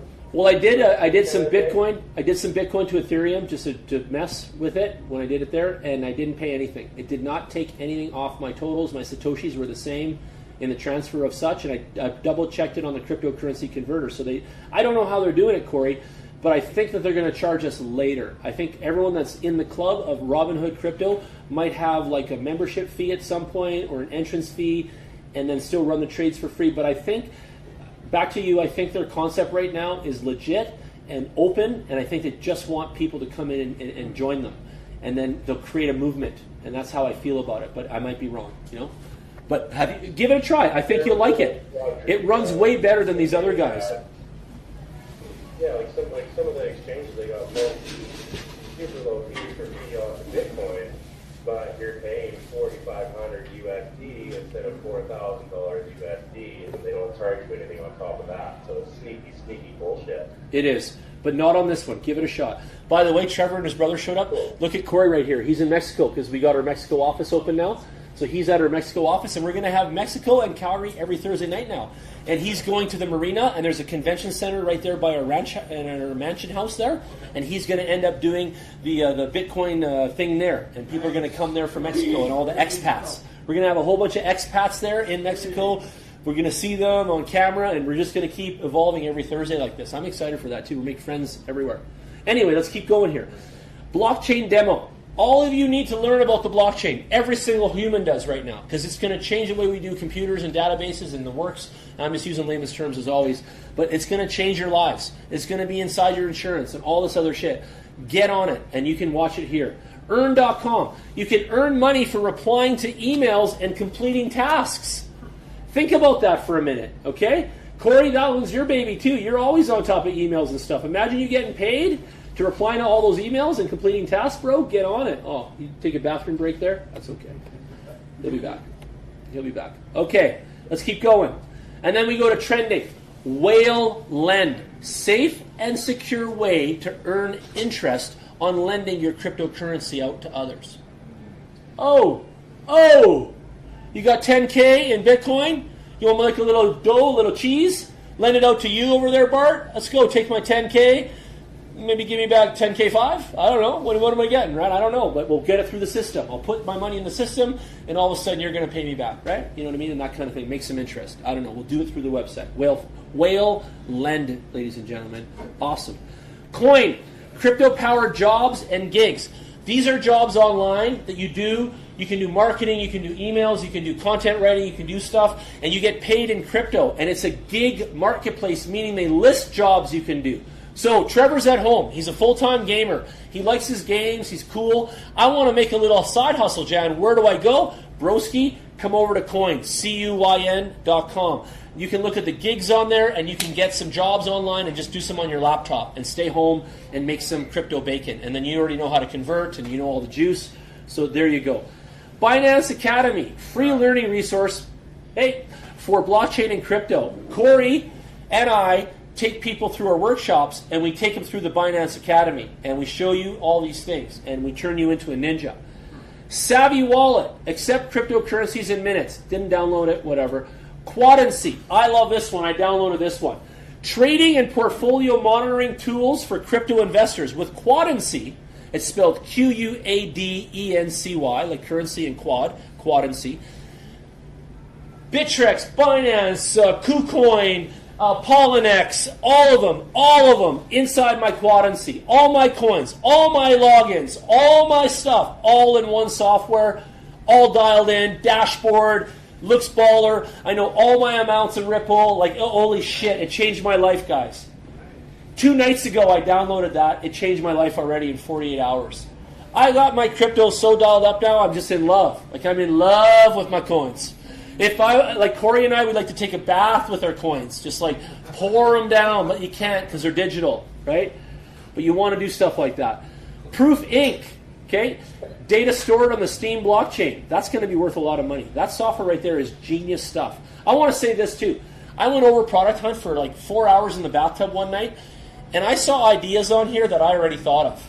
I thought of them. I never talked to Trevor about them or anything in the past, but I thought of them. And these people have already done it, and they made the app of it and all that. And I was like, whoa, I needed that. I needed that tool or whatever. So like this site has been exciting for me. I've been all over this thing.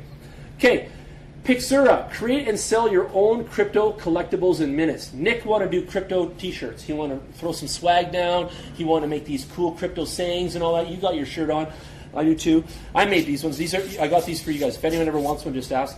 But yeah, like, man, you can make your own swag and sell it in minutes. Unlock. Monetize your content with a few lines of code. So now you monetize your blogs and all that, and you get paid in crypto. And that's amazing, right? Earn passive income hosting encrypted shards of data. It's called Xcore. So you're using your hard drive space to take it in through your internet, and you're going to hold some data that's not yours. It's almost like you're the transporter in that movie, right? You don't know what's in the package. It's none of your business. But you're going to hold shards of data on your hard drive temporarily while these guys move it around the world, and then you're going to get paid in crypto. Not a bad deal. I don't know what's in the box. I don't know, Trev, what's in the box. Who cares? It's on my hard drive. I'm getting paid. Right? I like shit like that. I love the privacy of crypto, by the way. You do too. I know you do, right? So that's why I tell you this stuff. DBay, a one-click marketplace for buying non-fungible crypto assets. So people are trading off their shit off on there. They already have a DBay where you can actually sell your crypto to others and not be involved in the drama of other shit, right? Like, think about that. Paxful, you're smiling, you love this, I know you do. Peer-to-peer digital marketplace for Bitcoin. So now I can list stuff for sale, I can put it on this thing, it's amazing, right? Beginner's Guide to Cryptocurrency, simple way to learn about it. And Nginx, ad-free, user-friendly Ethereum blockchain explorer. So what is that? That's a tool where I can take the Ethereum address from Stefan, I can plug it in there, and then I can see how many transactions sent to me, how long it took, which server it bounced off to where, and it lets me know the transaction's been completed or not, and it's legit or not, and a bunch of other things. And that's what an explorer does, okay? Blockchain explorer. Crypto Trader Tax 2.0, tax software for cryptocurrency. Some of us have been asking for this. Friends of mine want this. They're, Jen, I got all this crypto. How the hell am I going to do my tax? Well, like, how does this fit in? Where are the columns? Where do I put my totals? Well, there you go, bro. Crypto Trader Tax 2.0. You got your software now. Load it up. Do your little portfolio. Add up your stuff. Put them in the fields. You're going to have an answer in 5 minutes. Dreadit, the front page of Cryptoverse. DEX Index, decentralized exchange price comparison. So what that does there is that is a decentralized exchange price comparison. So Stefan's looking to buy some Ripple. He puts it into that software. That software scours the planet, takes over Mother Earth, looks around for the absolute lowest price where he can buy the Ripple without any extra charges in a decentralized way. Like, who thinks of this stuff? Amazing. So it's like a price shopper, and it goes out there for you. Okay? Box IQ, dashboards, there's Robinhood again. Agora is a marketplace built on Blockstack, which is really cool. It's decentralized, and that's been popular. I saw that even flying through some of the news feeds. Send Crypto is a social crypto payment spot, so we can send money to each other. BlockPit 1.0, BlockPit 1.0. Keep track of your crypto portfolio and your taxes in one place. That's cool. Taxes, crypto, all there. Live Ledger, right, for all your ledger devices. You can sync them all. Some people have multiple ledger devices, and then ask me, Jan, how do I know how much Bitcoin and coins I have in all my different ledgers, right? Because I got 3 of them. Well, now you know. You get Ledger Live, you stitch all 3 together in the software, and now you know how much your whole shit is worth. There you go, right? Instead of having to dial in and log in at 3 different accounts, right? Just stuff like this. I really love this. Coinbase Earn. I would encourage you guys to join Coinbase, and I would ask you to click the link on my website for Bitcoin Workshops. It's on there. Go on there. Click the Binance link and the Coinbase link on bitcoinworkshops.ca. I'd appreciate that, and if you're going to join those 2 platforms, definitely do it through my portal, and we're both going to get like $5 or something like that in Bitcoin on our accounts. Blockchain Job Seeker. Find your next job in the blockchain. Anybody want a job? Blockchain? Yeah, there you go. Pop. Send crypto to any phone number. I can send Trevor crypto to the cell. I don't have to fuck with any apps, whatever, this kind of thing. I can send crypto to the cell number now. Look at that. Who knew that? Spot, that's another all managing crypto in one place. So you can take all your crypto, your costs, where you bought your coins, all that, and put them in a spot, and then you'll be spot on with your numbers, and you'll know where your portfolio is at. You'll know how much you have saved, invested, whatever you call it to yourself, and then bang on, you're spot on. Okay? Bounties Network. This one's for Corey. Bounties Network. Complete tasks, earn crypto. And there you go. And Kevin loves that too. Kevin's got some free time at lunch, basically, and on his smoke breaks. He can jump on there and make some money, and he can earn crypto with Bounties Network. And this website, one more time for those listening. What?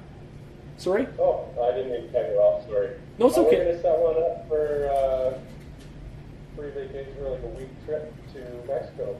There you go. Let's get a concept. Yes, let's get a sale going for that, or a contest going. Sorry. Hey, when you were in the washroom, listen. While you were in the washroom, I told everybody how we're going to open up the Mexican thing. We're going to join us every Thursday like this, obviously, and we're going to take this to the convention center there at the marina. And you're going to get all the expats and a bunch of other new people in there on that side. And we'll show the camera to both rooms. And I'm going to get the webcam on top of the TV here. And then we'll have like this two communities blending over the internet, right? It's going to be amazing. So keep working on your side. Corey just got there this week, and we're already doing this. So you can tell we're not messing around, right? And we miss him. Bitcoin ATM lined up. Yeah, he lined up 3 Bitcoin ATM locations in Mexico because they absolutely have zero.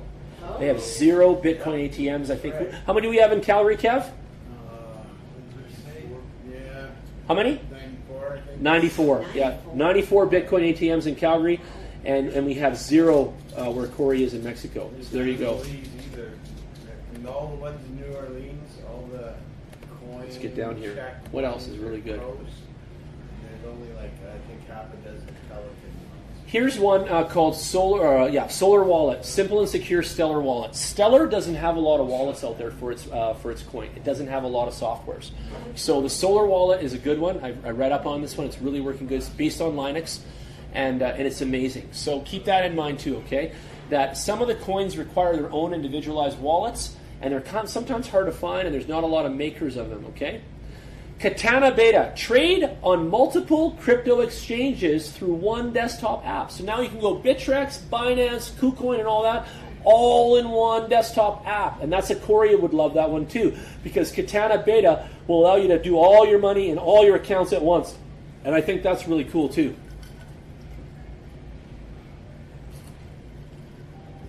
Here's another one. Block Vault. Decentralized password manager for teams on the block stack. So we're getting to a point where we're going to have password managers in the blockchain, and that's going to be brilliant because none of that can be tampered with. I can't wait.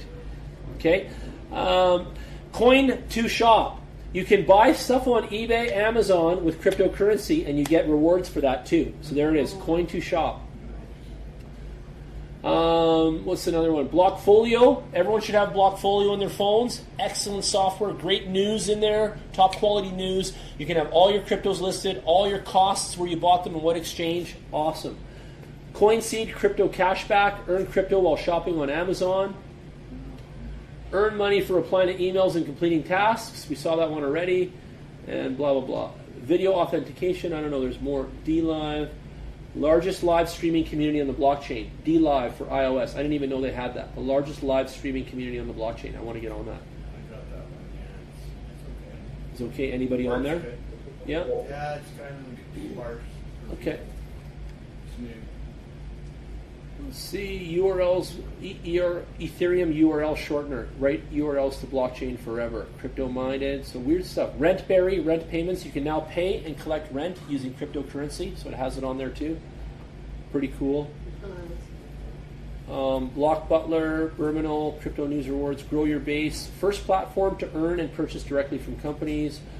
Lolly, earn Bitcoin while you shop online. So lots of ideas. Anyway, just want to show you guys that. We'll jump out of here, but that was Product Hunt, and that was a whole section on cryptocurrency, and you can follow it as well on Product Hunt. It gives you the follow feature. So, and Product Hunt is filled with software and all kinds of killer stuff. And the way I got there one more time was producthunt.com/topics with an S, and then you can go there and you can select from your topics.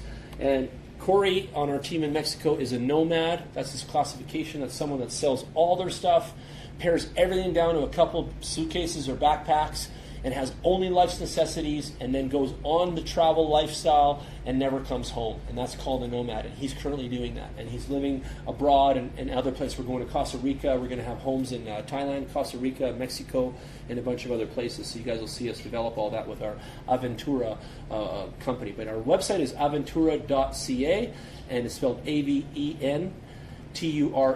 And there's also aventuraretreats.com. And that's both sites, and they go to the same place anyway. But we'll have our Airbnbs and all our stuff on there. You guys can check that out. But anyway, lots of stuff on here. Growth hacking bots. And the bots.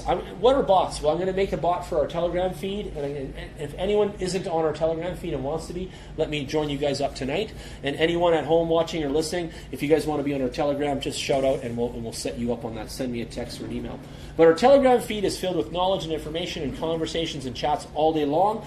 Everyone can jump on there and ask questions, run some banter, talk about trading, talk about a coin, talk about some news. I still feel that people don't talk enough on there, and they should, but some of you will get this conversation started. I know Kevin tries, but you're still a little too newsy. I think you should stay on the news channel with your newsy, and you should be more chatty on the chat room and show us some stuff that you're looking at or going over, and throw some opinion on there. Okay? Let's look at that for a minute. Let's go to our site for a sec. I want to go down some stuff with you guys now. So let's go to the page, Cryptocurrency Calgary, I think it is. Is that where we're going? Oh, it's over here. And there it is. What's that? Let's go. Here it comes. So we're on Facebook as a group of people, and I don't own that page or anything, but it is called Cryptocurrency Calgary, and I'm going to pull it up here as soon as it gives me that on the sidebar here. Where is it? This is one of the things that happened today. I'll just cover that because I throw a lot of stuff on my Facebook. Then there's the FOMO report too, and I'm going to show you guys that now too, and that's the fear of missing out. But let me go over this other key point real quick. And then we can show you the video from Mexico that Corey shot today.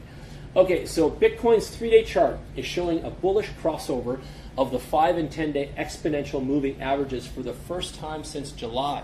What does that mean in English? That means we're going up. The crossover looks decisive as both EMAs are now trending north, validating the bearish to bullish trend change signaled by the high volume triangle breakout seen in the 3-day chart. I feel like the weatherman. See those triangles and stuff? Yeah. Oh, triangles. Up chart, north, north. The cryptocurrency could test December highs, that's way back in December, above 4,200 in the near term. A minor pullback to 3,800 might be seen in the next 24 hours as signs of bullish exhaustion emerge in the hourly 4-hour charts. The bullish case would be weakened if Bitcoin finds acceptance below 3,600, the low of the previous day candle, but currently looks unlikely. A much followed Bitcoin BTC indicator has turned bullish for the first time in 7 months, indicating a trend change in the market. I'd buy some now. Okay, so what does all that mean? Up, up, up, triangle. We got lift, ladies and gentlemen. The bull has busted out of the gates. If Bitcoin can take off here, we are laughing and we are very happy campers. So keep that in mind. Okay, it's killer stuff. All right, let's go over the FOMO report together here. I'm going to load this up. You guys can follow me on Facebook too. I don't mind. I like friends. Hit me up. I'm Jan G. Someone made a fake ass profile of me with no middle initial G. So if you're trying to find me, put the G in there, Jan G, and then you'll find me. Okay? Because some haters made some stuff. I have haters still. You know, I'm 48 years old and people still hate me since high school. I don't know why. They need to get a life, right, Kev? Okay, the FOMO report number 1. Welcome to the first issue of the FOMO report, an early stage startups, their founders, and why I believe in their vision. People have been asking for this. The FOMO means, for the ones listening and don't know, it's a buzzword, and it stands for fear of missing out. And what is that about? Well, hey, I got money. I want to do something. And then I don't do it because I didn't know. No one told me. I didn't find the info. I missed out. And there is a big fear of that going on in society right now. So I have an amazing list of companies for you guys. Let's get right into it, okay? So Cent, C-E-N-T, write this down, is a social network like Facebook or Twitter, but you're able to monetize your posts. And for Mom Linda, monetize means make money from posting your bullshit on the internet. We create a lot of content online. I think she'd love that. Most of the time we don't monetize it though. There's this no easy way to invest in content creators, And these are some of the primary problems created or solved, by Cent. The thing that sparked my interest here, and I'm kind of reading my notes back, and I'm going to cut words out because I'm talking, what the Cent team calls incentivized giving. Now, I love giving. I love incentivized giving. If I'm getting commission to give, then I'm probably going to give more. Right? Think about that. If you get commission to spend more. Right? So incentivized giving. Essentially, this is something between investment into content and then reward for creators. And that is an awesome symbiotic math. And this is how it's done. Here's how they describe it. You can now post anything original on the Cent network, and anyone who believes in it can seed it with money. Cool. And then when someone seeds the content with money, a portion of the money goes directly to the creator of the content, and a portion is distributed among the users that seeded that content before them. This is the future of popularity of this piece of content, while funding the creator and rewarding its early supporters. So Jan does a post about whatever. Linda gets on there and she loves it and throws me some money for it. All of a sudden, her and whoever else, I get a little piece of that, and so do my 10 first people that all liked it and threw a little bit of money down. It keeps a little bit of the funds and spreads it amongst you 10 approvers. You guys are approving my stuff instead of hating, and now you're getting rewarded. Imagine now, right? Imagine how cool that is, right? So that's what it's all about, okay? Currently, the monetary transactions are all done with Ethereum, so it's all on the Ethereum network, and you're going to need MetaMask or whatever to get in there. It says they have a growing user base of 10K already. They're going to grow 20 to 30% every month. The team looks very dedicated, determined. They have found several advisors, angel investors, specifically in crypto. I believe there's a good chance these guys are going to get acquired by incumbent or will succeed on their own. So what's an incumbent? That's someone larger than them, bigger fish, little fish, and someone that sees value in a non-competing thing that they're doing, so they'll bring them in-house. The founders are listed here: Cameron, Hijazi, Max Brody, and a bunch of other people we don't know. The website is cent.co. That's cent.co. And away we go. I'm going to get into number 2. Just check the camera, make sure we have battery power here. Everything's rolling nicely. Yeah, we're going good here. We're going good. We're live. Yeah. I love it. I love that live thing. We'll save that video for later. Okay, Hansel is another one. Number 2, Hansel, Hansel, is an app and platform for indoor augmented reality navigation. Oh my God, that's a big word. I'm a big believer in augmented reality. I've been into it over 7 years myself. My first experience was with the the Guinness Book of World Records book, iPad, augmented reality. The shortest man in India jumped out of the page. The shark came out. It was very cool, man. You could see all kinds of motion, and the book came to life. And all it did was the iPad shot onto a QR code, and it just lit the book up. And I'd never seen anything like that in my life. And the AR is a big deal. It's always been more interesting than VR to me, I feel, because the VR, you're in these goggles, and you gotta just you gotta be in the goggles, and people are laughing at you. But with VR, your devices are doing it. I'm looking through my iPhone, seeing something cool through it, and stuff like that, and it's a whole nother way. Okay, my T-shirt could light up tonight in VR. If I did some coding on this thing, in the screen printing, you guys could all hit me with your phones right now, and then I, on Satoshi Nakamoto, could change it to the man's face, right? And you guys, holy shit, right? That's AR. That's cool stuff. Okay, so now you know. It's going to become an integral part of our everyday life. It's going to unlock all kinds of features and all kinds of stuff, from magazines to signage to stickers on the wall. Hansel has a very clear purpose. They're going to help you find something in closed spaces of the physical world. See, I said that, using it. They're starting with the phone screen, since it's available right now, and it's going to transfer nicely to headsets, glasses, lenses later. The biggest problem here is the huge acquisition deal. If they gather enough momentum, they bring in a big number of venue and spaces on the platform. It just makes sense for a player like Google or Apple to try to acquire them and complement their mapping application. The founders is named after my nephew, which is Łukasz in Polish, but that's a Polish guy, and that's like Lucas for the noobs, and Jacob, and there you go. And that's his middle name, funny too. So the 2 founders is my nephew's first and middle name. That's neat. Their website is Hansel, HANSEL.app, A-P-P, and I quite like that new app handle too. I like that instead of .com. All right, number 3. This took me a long time. Hope you guys appreciate this. Adla. Adla is an AI, ML-powered online shopping for clothes. Oh my God, what does that mean to mom? What is AI/ML? Who the fuck knows? Another acronym, right? So AI means artificial intelligence, okay? ML means multi-layered, Okay, so that means it's going and doing AI and it's attacking multiple layers and it's serving you. So what does that mean in fashion? Let me give you an example, Mom. You go on there and you get a blouse and you think this top is hot and you're going to wear that to the office. Then the AI is going to go and look at all the other layers and it's going to suggest to you skirt, maybe pantyhose, maybe the shoes that go with it, the necklace and brooch that match, maybe even a hair clip that sets it off, and a watch that's brown like the rest of the stuff. You see that? And that's the future. And that's what it's doing. So this is all for shopping, and it's going to go big time. It's called ADLA. And it's explained by Holly Leslie. She's a woman. Okay? You fill out a form. We send you clothing recommendeds. There's thousands of brands. You can DM over WhatsApp. You've got people helping you. There's a human component, and there's also a AI component. So it's pretty cool how this works, right? So they give you an example. Someone knows nothing about fashion in this thing I wrote, and then automatically they find how they can get it and all that sort of stuff. Okay. Another thing that impressed me was the extremely simple site she launched. It didn't have ML was machine learning, by the way, baked in. So I guess that Holly made magic happen manually, and then that's what's happening. So based on your choices in the machine learning, it's going in and then creating the AI to serve you back, and that's how the system is working, right? So it's kind of cool. So your choices are developing your brand and the way that the company is then serving you, and it's kind of intrinsic and it connects you to the brand. And what they think in the future is that we won't go outside our phones to shop, we won't go outside an app to shop, we'll stay within it because it's serving us, and there's this AI going on, and we feel compelled to talk to the robot, and the robot's doing it right for us, kind of thing. So that's where this is going. Okay. Now signups are up 50% right now. It's crashing e-commerce because e-commerce is only 2%. Recommended by friends, 64% this week. These guys do it, and they have clear goals. Holly Leslie's a woman. She's driving it all. Harry Berg's her partner. And the website's called adla.site, S-I-T-E, which is kind of weird, too. I've never seen one of those yet. So adla.site. All right.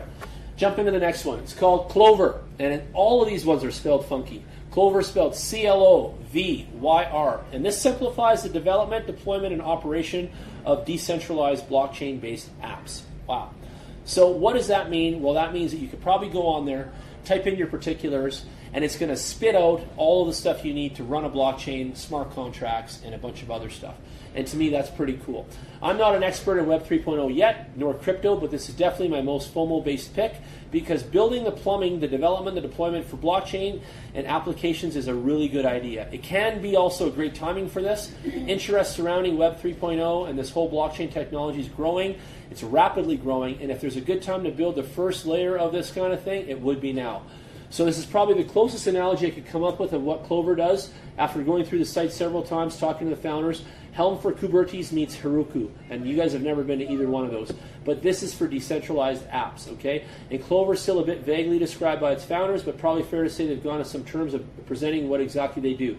The resumes are solid. It's an idea of a company, or a good idea of a company. The thing that brought up the FOMO in me was the rhetoric used repeatedly of both of the founders that you need to challenge existing business models with what's possible in this new decentralized model of apps. And they always make this comparison to the semantic web's failure and the specific problem being the center of it. So it's kind of high tech, it's web driven. What should businesses care about adopting it? Well, this has got my attention because these guys convinced me that you're not just playing with new technologies, but you seem to actually have a plan to capitalize on them, right? So you want to capitalize with this software. So I can't wait to learn more about Clover and where their journey takes them. Amber, Patrick, their founders, no last names. Clover, CLOVYR.io, okay? Check it out, ladies and gentlemen. Okay, Artifact. This is a network now that is going to connect real estate realtors and property sellers and DIY property sellers and sell your home for 2%ers with home staging professionals. So that means that your home looks like shit, and you're going to hire these guys, and they're going to come in and spruce it all up, and then hopefully you're going to have a hope in hell of selling it. Okay? And there's a lot of that out there. There's millions of homes out there, so it's based on that home thing, so it could be good.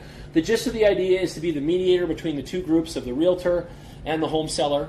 Artifact is pretty early, but I've gathered the company's generating revenue from the very beginning, so that's a good sign. The idea is smart. I can see it changing the way people sell real estate. I don't know if this model can transfer to a different type of property selling or renting, but that very well could be the case. In terms of revenue model, I would love to see them go for a fixed price instead of trying to tap into transactions. The company checks a very important box for me, though, when it comes to products touching the physical world. It has the capability of generating millions of dollars of yearly revenue in just one city alone. And if priced in the thousands of dollars, let's say, they can go, for an example, $5K, and they only need 200 sales in a city to get $1 million of revenue. And that's not that hard. Like this guy over here has done 200 sales already this year. So I think it's doable, even if they don't turn out to be the de facto well of selling homes. It's still it's not a subscription service either.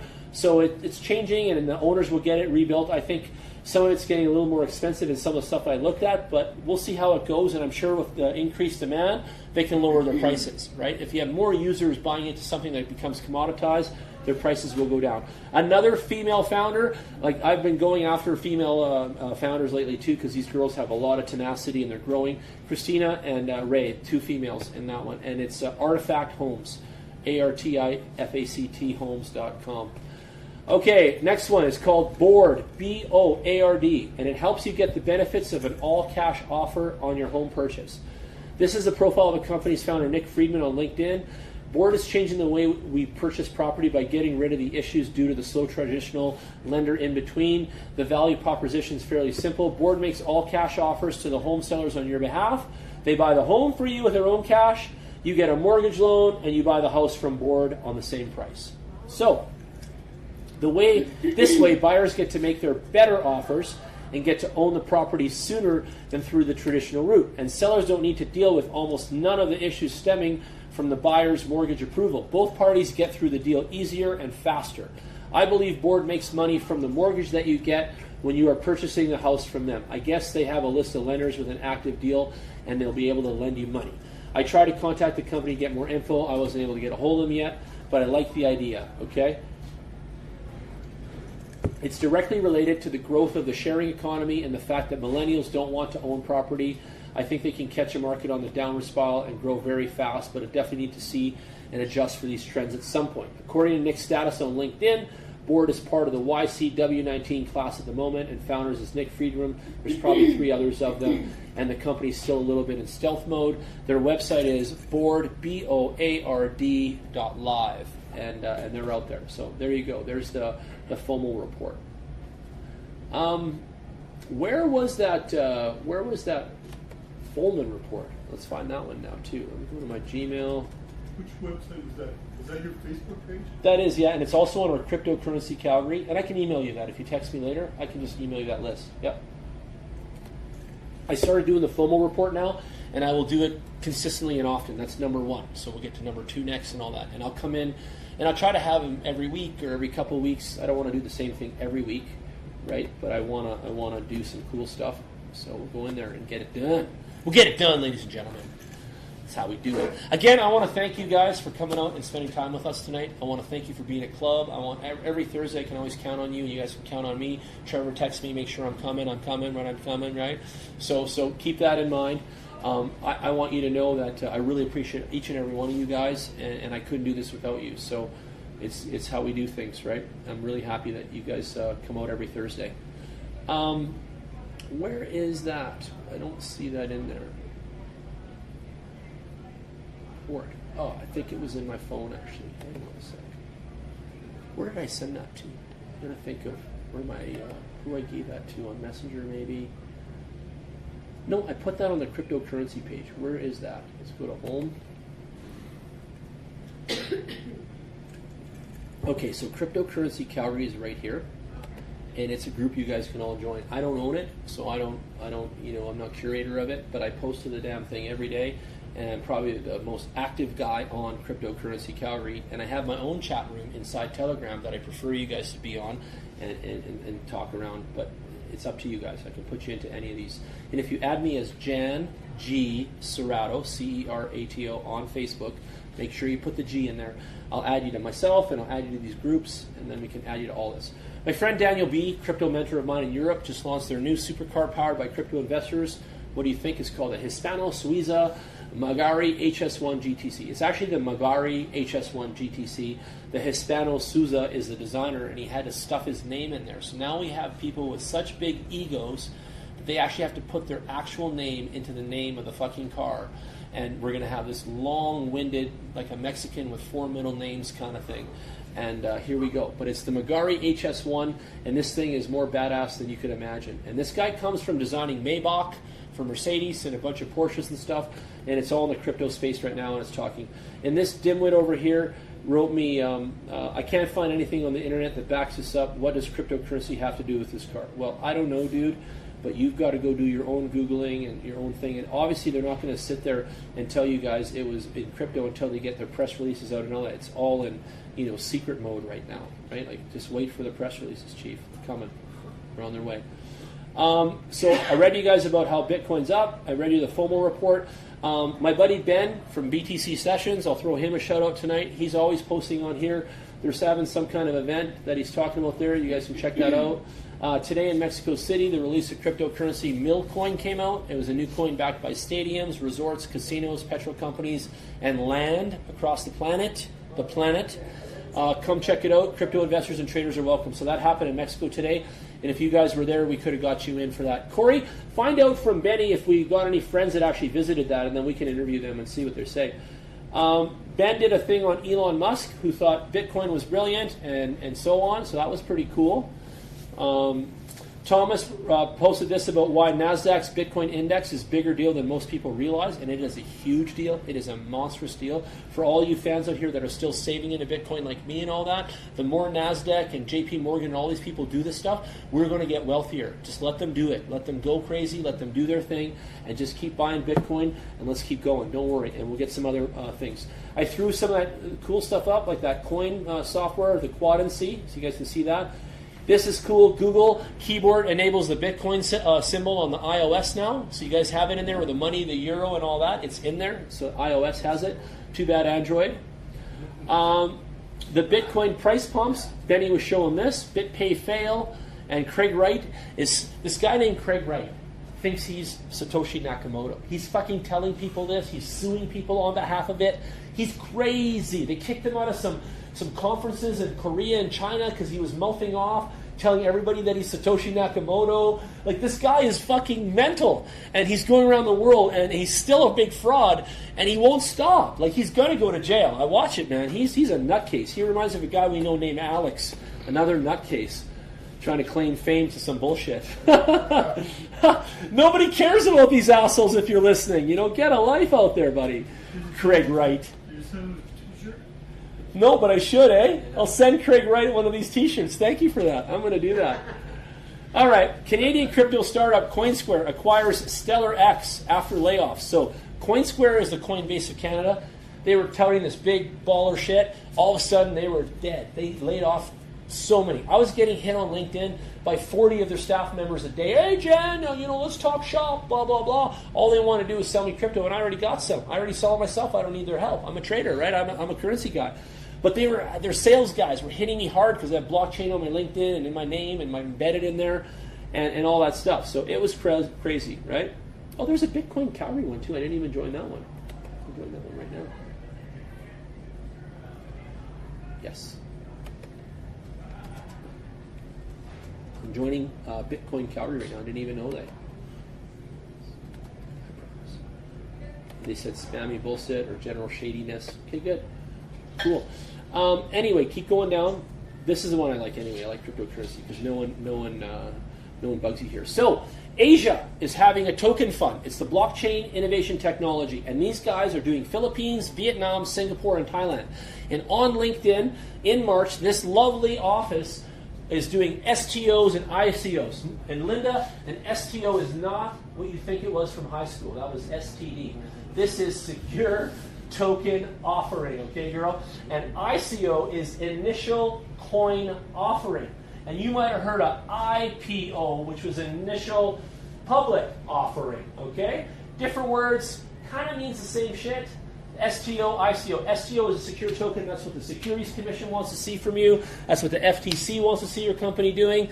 ICOs are not allowed in Canada. They're not allowed in America.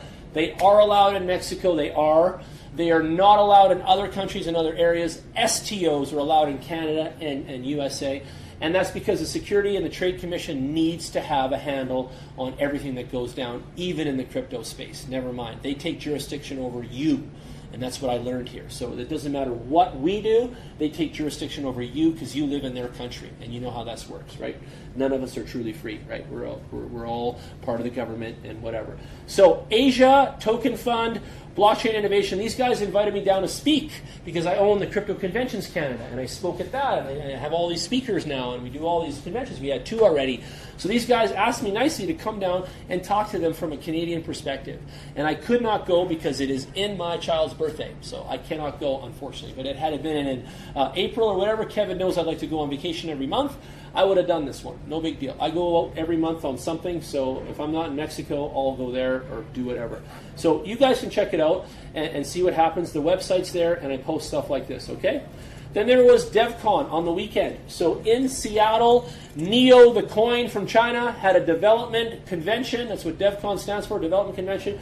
And people that are nerds like Trevor into programming or interested in it should go to shit like that. That's your baby there. If you want to learn about this stuff, you go to the DevCons, and they had a 2-day event in Seattle, and it was baller. Like, it was way better than the blockchain convention I went to last week here at Hotel Arts. Like, that was like peanuts compared to this. And this is only on one coin, one topic. And they were like on fire because Neo is a powerful coin. I told you guys that's in the top 20 Chinese Ethereum, right? Hey, my video, let's play this puppy. That's me. Is there sound? Yeah. We trust. Looking at you guys here on a cold, frosty Saturday afternoon. I just want to show you some of my Janspeed mining rigs, just let you know what I'm up to. Even though crypto's doing its thing, I haven't stopped doing mine. This little baby can be yours. You can take one of these home. This guy right here is mining for Ethereum Classic, and it's also paying out in Bitcoin. This bad boy right here, this Janspeed 570X, is mining for Ravencoin, and it's also paying out in Bitcoin. And this bad boy over here is mining for Ethereum, and it's also paying out in Bitcoin. And this guy over here is doing Dagger Hashimoto. So some of you guys know what algorithm that is. That guy right there is doing that. Who knows what that is? Anybody? And I've got one Dagger Hashimoto? that pays the bills too. You should know this. 5 machines running. Not a whole lot of Bitcoin money coming in overall. Look it up for but next it's week. Still chugging away. We're making babies and we're having fun. I don't know what you guys are doing in the crypto space, but you can always contact me. I'm here for you. If you guys want to buy some Bitcoin, sell any kind of coin, cash to money, pay some rent, any of that kind of stuff, sell some equipment. I buy video cards. Let me know. I'm here. BitcoinWorkshops.ca. Some of you haven't even been down to a Thursday yet to learn about crypto and be part of our club. We've got over 1,200 club members in the city. Get down here this Thursday. Come see us. We miss you. Some of you haven't seen us in a long time. Don't forget, crypto is not dead. We're just beginning. All right. See you guys soon. There you go. Thanks for watching. This little 1 week tidbit. I don't like to put too much out there, but it's good. So here's another thing. People were asking me, what's up with Ripple? What's up with the coins? Well, Ripple is the new Theranos. Thetranos. Study that one. Go look it up. Litecoin is the new Ripple. Grin. Look that one up. Bittrex changed their trading pairs to Grin. So that's a new coin together. So GRIN. Look that one up. It's there. And Bitcoin, guess what, is the new Bitcoin. So we're staying stable as ever, and that's what that means. And Machin wrote, ha ha ha, I don't even know what any of this means. Bitcoin is always the first. And I'm like, you're right, buddy. You know it is. There's some 3D printing from Evan, blah, blah, blah, but I want to get down to this. Oh, this is something I want to show you guys. Have you looked at Beam 2 channel? Nope. The other coin that Wimble's put out, Brandon Beam. I'll check it out. Give me a second, we'll do it. I'm going to click this. There we go. Let that load up, and then we'll go down here. You out? I'll see you soon. Thanks for coming tonight. Appreciate you. Thanks, John. You got it. I got a lot to show you guys, actually. Okay, so there's the USDebtClock.org. So for you guys listening, it's USDebtClock.org. And on here you can see by the dollars tracking here how much debt each country has and what they're selling as well. And I'm going to describe this little chart for you guys to see how you do layman's terms on everything. So you just want to check this out. All right, so right from the top here, you can see that it starts with USA because they have the most debt in the world and they have the largest GDP in the world. And there's a reason why the whole bloody planet is always pointing at America. It's the biggest thing on the block. So right now, the public debt to ratio is 69%, and that's good. It's actually not bad. And the external debt is 88%, okay, and that's good too. Trust me, I'll show you what's bad. That's not bad at all. So if you look at their debt versus this, versus that, it's not too bad. Come down to China, 9 trillion, right, in national debt, 15 trillion going out the door in sales. So they're making 6 trillion in profit. Their GDP, public debt's 59%, which is not bad. Their external debt's really low, 11% compared to America. America's got some problems collecting, and they're not getting their money in, right? Japan is fucked up. Japan is 11 trillion in debt, only selling 4 trillion worth of shit. So they're selling half of what it's costing them to stay alive right now. Their personal debt per person is 257% on each human there. You see what Canada's at. And their external debt is 101%. They're upside down. They're not even collecting. They're fucked. They are fucked right now. They're like Greece. I swear to God, people don't realize it. It's like it's hiding, but it's real. Japan is in big shit right now. Look at that. Their debt is 11, and they're only bringing in 4.5 trillion. Like it's screwed. Germany, their cost of living is 2.3 trillion, and they're bringing in 3.8 trillion. So they're almost doubling their sales, and they're doing okay. 60% debt to ratio. They got a lot of money out on the street, and they're not collecting, and that's what that means. China's collected a lot of their money. They have very little debt out there, but the U.S. has a lot of debt on the street, and so does Germany. And Germany makes a lot of cars, a lot of manufacturing, so they put a lot of their money out on the planet, on the street, and that makes sense to me why their external debt's at 144%. You can come have a workshop with me, and I can teach you deeper about what goes on in here and why you should know this sort of stuff if you give a shit about money, okay? And I'll teach you guys what I know about all this and how this relates to us and all that, but I'm going fast today. The UK, our mothership in England, costs 3.4 to run in the trillion, and we're only bringing in 3.6, so we're a little tight right now. And we're 96% debt ratio on each human there. We're only 4% left on every UK dollar for you. That's what this means, by the way. So I didn't translate that yet. But for every US dollar, 69% is going to the big ship, and you get the change. In England, for every pound, you're getting 4% of your own fucking dollar there. This is why the world has trouble. This is why crypto's taken off. This is some insight for y'all. I never do this shit. Kevin has never seen this before. India, 2.7 trillion, their cost. They're bringing in 3.1. They're okay. 88%, it's high, but they're keeping up. And they got very little debt because no one buys their shit out there. Right? They only have 19% out on the street. Right? Because no one's buying it as much as they do in America. Everyone's buying American shit. Look, everyone's buying Japanese shit. Everyone's buying German shit. And that's what those big numbers mean because they got money out on the street. Everyone's buying UK shit. Range Rovers, Aston Martins, and you know that every motor and every transmission and almost every single Ford and all these cars all comes from England in the factories there, the metallurgy. Okay, so France is in trouble. France costs 2.9 trillion to stay open, and they're only bringing in 2.8. They're upside down right now. They have 105% per person is in debt. So that means for every franc, there's not a single cent left for you. And in fact, the franc has 5% more debt on top of that. Welcome to France. Come on in. Come get some francs at 105% and nothing for you. Where's Spain? Nothing for you! Right? Italy, 2.8 trillion in debt. 2.0 coming in on those Ferraris. The pasta, they're in fucking trouble. They're 0.8 trillion down on the sales. These guys are eating more pasta than usual right now. I know they are. 140%. And look at their 133% out. Look at France, how much it has out on the street. 199%. That's a lot. That's all the perfumes, Louis Vuitton bags, and everything else that comes. The wines. It's big. France exports a lot of stuff. But again, their sales is less than their cost right now. And that's just on a giant layman's terms here. I'm doing this on a giant layman's terms. I'm showing you guys mentality. That's what I teach you guys every week. Brazil. Everyone's got a G-string on. Let's go, baby. Let's go to the beach. 2.0 trillion in debt and only 1.9 in sales. They're sucking it, just like Italy. They're too busy with their G-strings. They're too busy at the beach. And nobody's making money. They're going down, baby. 104% on every Brazilian dollar.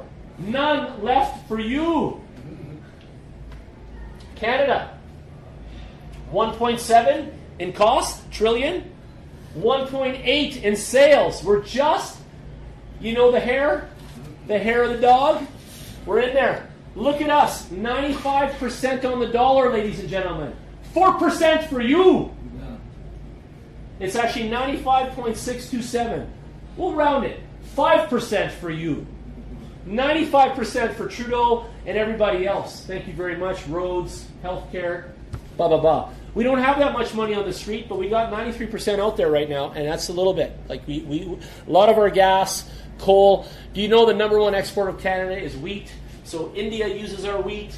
Italy uses our wheat too. Whoever the fuck, people buy it all around the world. Our wheat goes everywhere. It's a big, big export. It's worth a lot of money. Argentina. Now we're getting down to 406 billion. So we've lost. Canada was the last country in the trillion mark. Okay, that's why we're up in the zone. That's why people love Canada too, because we're in the trillies. We're a trilly country. Below Canada, now we're done. Now we're in Argentina mode, South America, and we're at 406 billion. Okay, Canada was the last step in the trillies. So cost is at Argentina 406 bill. Sales in Argentina, beef, coffee, and a bunch of other goodies, 617 billion.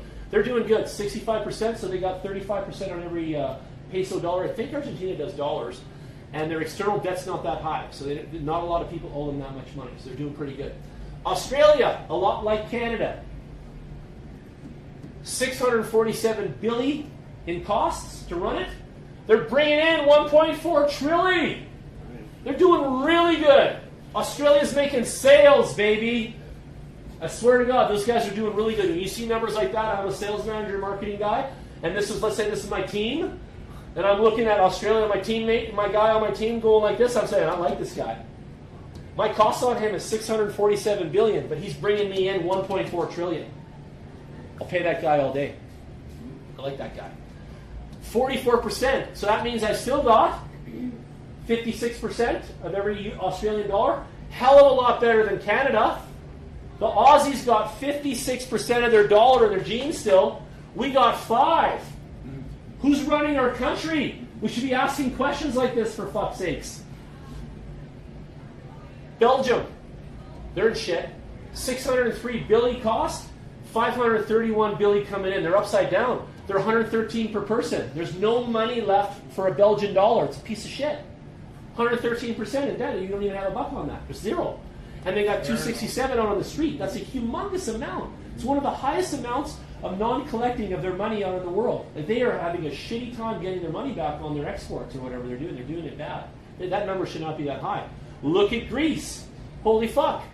438 bill. 222 bill. Half. Their sales are half of what it's costing to stay alive. They're fucked. Their dollar is not 100% for you. It's at 197%. The dollar plus 97% more debt on it. Just imagine that. We don't live like that, but just fucking imagine that. What that is. That's insane. And they got 264% on the street. Olive oil, souvlaki, and I don't know what the fuck they sell there. But you know, yeah. And their shit is in debt bad. They're not collecting fuck all, because guess what? As soon as your shit goes down like that, the rest of the world stops respecting your invoices.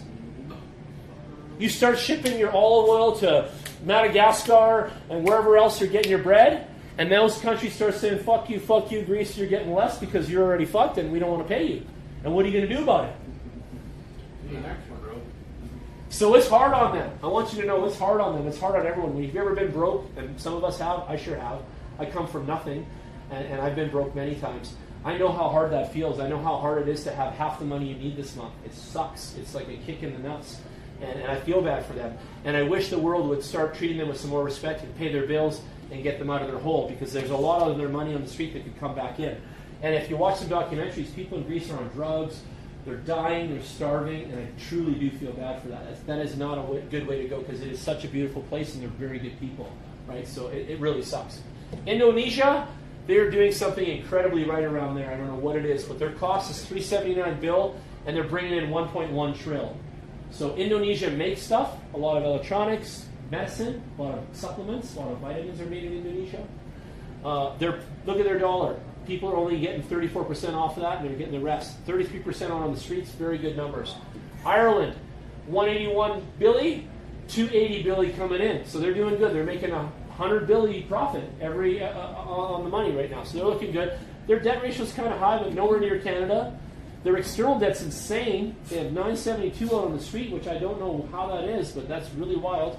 Korea's making bacon. 778 billion cost, 1.7 trillion coming in. They're doing sales. Korea has no natural resources, nothing to sell except what they make, and they're a fully manufactured country. So they make everything from fake hair to electronics to you spray in a can, and they make everything. And they have, look, their debt ratio is only 44%, so they've got good money coming in still. And their external debt's only 21% for a country that gets all their money from export. That's such an awesome country, Korea. I don't know what to call it, but it's wicked. It is like, if you had Korea and Japan here, and we're all, we'll just say we're naive Canadians, whatever we are, and you wouldn't know, Korea is like a 10 times more powerful country than Japan right now. It's unbelievable. Like, it's really killer. And then there's my baby. There's my baby, Corey. Mexico. Look at this. Better run than Canada. 787 billion coming in with 132 million people. That's quite a bit, guys. That's a really big population. And they're bringing in 1.4 trillion. And their cost is 787 billion, so they're doubling up. Yeah, they're making bacon. And there it is, 55% to the person. So they feel strapped there a little bit. The people feel it, overall. But they're still at 55%. They're doing way better than us. Like, we're at 95. And their external debt's only 30% for a country, again, that does tons of exports, makes every fucking Ford Fusion, every new Dodge Ram 1500. Like, there's, I think, 15 or something cars that we're all driving that are all made in Mexico, and we don't even know it. Yeah. And they have big plants there. So, did you guys learn something on that? Yeah. You like that? Good, thank you. We can go over more later. Let's keep going here. So, there's another website called Staking Returns. How many people know what staking is? Okay, write this one down, those of you guys listening. StakingRewards.com. STAKING returns, sorry. StakingReturns.com. Okay, let's make sure the battery's going on here. Yeah, okay, good. Just making sure. So, Staking Returns is made in Edmonton by a young boy at 16 years old. Cool. Yeah, and I'm going to be interviewing him on my podcast. He's going to be in my magazine. And he made this website, and he's a little genius kid. And I'm not saying his name and stuff because we don't have to, but I'll give him some credit later when we get deeper into it. So right now, there's coins that you can hold in your wallet, in the coin wallet that came from the company, specifically mainly. And if you hold those coins in the wallet that came from the company, you get rewarded with more coins from that company. And therefore, your wealth increases, and therefore your coin value goes up, and therefore blah, blah, blah. Do you guys follow? Everyone got that? You get the wallet from the company, you buy a certain number of coins on the market, you shoot those coins over to that wallet, you now hold the wallet like that, the company knows what you have in your wallet, they start to reward you with extra credits like that of coins into that wallet. Okay? It's really a simple procedure, and it's another style, because Stefan loves to learn all these styles. So just like the style was buying all the Bitcoin family tonight, just like the style was shopping the gainers and losers list tonight, just like the style was a few styles I taught you already, here's another one, staking. Okay? Hex, what is that? Yeah, it's on here. Yeah. I'll hit it. So one of the things that I talk about is a buzzword. It's called ROI, and it stands for return on investment. Okay? Everybody wants to put money out and get money back. I just showed you the world markets. If you're having a $500 million in thing and you're bringing in $2 billion, then you're looking good out there as a country, right? So everybody wants to get return on investment, and that's what that market, the debt clock I showed you guys, shows whether those countries are getting a return or not. And were you shocked, anybody? Was anybody shocked tonight at some of that shit? Yeah, did you see something there? It's shocking, hey? Especially Greece and all that. So ROI is the first column, and like I teach you guys on every site, Corey, you're probably on there, stakingreturns.com. You click the ROI tab, and it's going to deliver the most powerful ROI of the bunch. And right now, Paycor is paying 1,000% ROI. MN Tracker is 99, almost 1,000%. Mobile Crypto Paycoin, 821, hash 811. Win-Win is 300%. Sky Hub is 300%. Dash Green is 287. Let me say this. The Dash Green is now a Dash family coin like the Bitcoin Gold, so pay attention to that. Pay attention to more coin brands and then the coin family that populates beside that. Keep that in mind. Dash Green is part of that. Merge, 259%. Pause Funds, 246. Safe Insure, 187%. Beacon, 177%. Beetlecoin, 165. Cato Coin, 156. Corey knows the Cato Coin. Huzu, 149. Byrake, 134. Trezor Coin, that's new, 116. MNP Coin, 103. Know Your Developer, 95%. So some of these guys, Zelium's in here, 75%. Look, Kev, NZL, 75% is for staking rewards. I don't know if you're getting them, but you should check and make sure. Oh yeah, I get them. Good, Vita. So some of the Bitcoin Green is awesome. It's BITG for the symbol. It's only 20 cents right now. Get some of that. That one's moving like hot sauce. And it's also mineable and all that other stuff. So I like that one too. I own Bitcoin Green. It's part of the Bitcoin family. But what I want to say is some of the coins on this list are shit coins. And you're not going to pay a lot for them. And some of them, they're not probably going to do much. But for whatever reason, while you're holding them, the company's going to give you returns for doing so. And how the company wins is the more coins that are bought and held in the marketplace, the more growth and attainability they get, and they grow. So if you're a guy that goes out and buys 100,000 of these like less than a penny coins, then you're going to help that company like Paycor grow, and they're going to give you back some dividends for that. Okay, and then they tell you what you need for staking. So there's some average staking and all that sort of stuff, and total staking under T, and the change, and the block reward, and the volume of money, and the market cap. So you got all this great information that you need to make a educated decision. Okay, and if you click change, you can see that some go down like crazy and others go up like crazy, and you want to ask yourself why. You want to do a little research. You want to go check their social media and see on Twitter why Dash Green is up 24% right now and has an ROI of 287. You got to do your own homework. I got no time tonight and any night to go through the depth of all that, but that's back to school. So all of you can do research. All of you are on the computer at the home or whatever, your phones. Your phones are great. Do your own research and find out why some of this stuff is hot sauce. Right now, Penguin, pretty killer. It's worth only 34 Satoshis, so that's like I don't know, it's always fast math in my head, but we use a coin market cap tool. But anyway, the point is it's like hundredths of a penny, so it's like, my God, it's so cheap, right? It's unbelievably cheap, and it's giving you 86% or 7% ROI right now. So just examples out there. So I thought you guys would like this site. Again, the site is stakingreturns.com, and it is rocking. So put that out there, and we'll have a future interview with our 16-year-old prodigy here in a little while. Okay, JP Morgan's launching its own coin, Quadriga, Will Winkler. It was before all this. I'm going to get down here. There's a TV series on YouTube called Blockchain Stars. It's the first blockchain TV show. The guy looks like he's from England. He's got some bad accent. But anyway, the series is interesting. It's on YouTube. It's called Blockchain Stars. And you guys can watch it, and you can learn about projects, and you can see what's cooking in the European side of the fence. And I always find that stuff to be interesting. Go down here some more. There's me at the energy conference. I look different some days. I have these white glasses, and I wear a suit jacket, and I look proper. And there's Stefan there. Say hi. It's like at the Saddle Dome. You're getting your picture on the monitor now. There he is, ladies and gentlemen. He's one of my new friends and clients in our space, and he's been coming out to everything, listening to all my podcasts. Just want to get down here. Keep going. Crypto never stops. Okay. Crypto from Mexico. Daily sessions. I don't know, it's got to be here somewhere. There it is, the Folman Report. Insider info, February 7th, Kev. Wicked Crypto Meetup. This is a new subscription. It's called the Folman Report. Now, Folman is spelled Folmann. You can get with me if you want to get it, and I'll hook you up under my affiliate. The reports are some new reports, new coins in the marketplace. We're going to go over it on our meetup, and we never had a chance last time, so let's go right now. I'm going to take you guys there. Let's go. Blast through this list.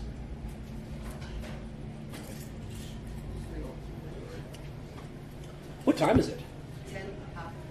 Holy shitballs. No wonder I am so hyper. I had coffee earlier. I can't even believe it's 10. Wow, that coffee and tequila really woke me up. So here it is. Dun, dun, dun, the Follman Report, February 3rd, 2019. Welcome to the new format. We'll get some things right early. The big thing is the new Bitcoin, Ethereum, and XRP. The only way to do that is keep an eye on cryptocurrencies hitting the market.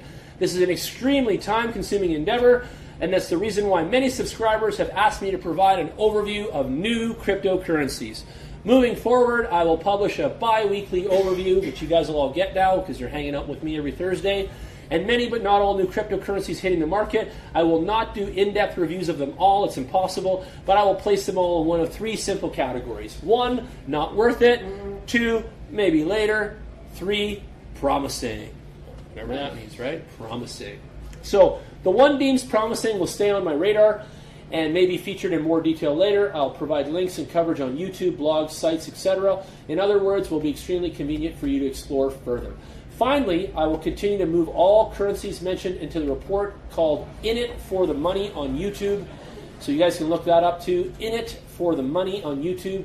Dark Horse issues will be published when I stumble upon some gems, true hidden gems, and the market is in decent condition. Thanks for being a subscriber, and thank you everyone that's listening to me and following along with this. So, the market in short, there's a crypto fear and greed index, and you can click on that, and it clearly indicates that we are still in the midst of the deep dark woods at this print.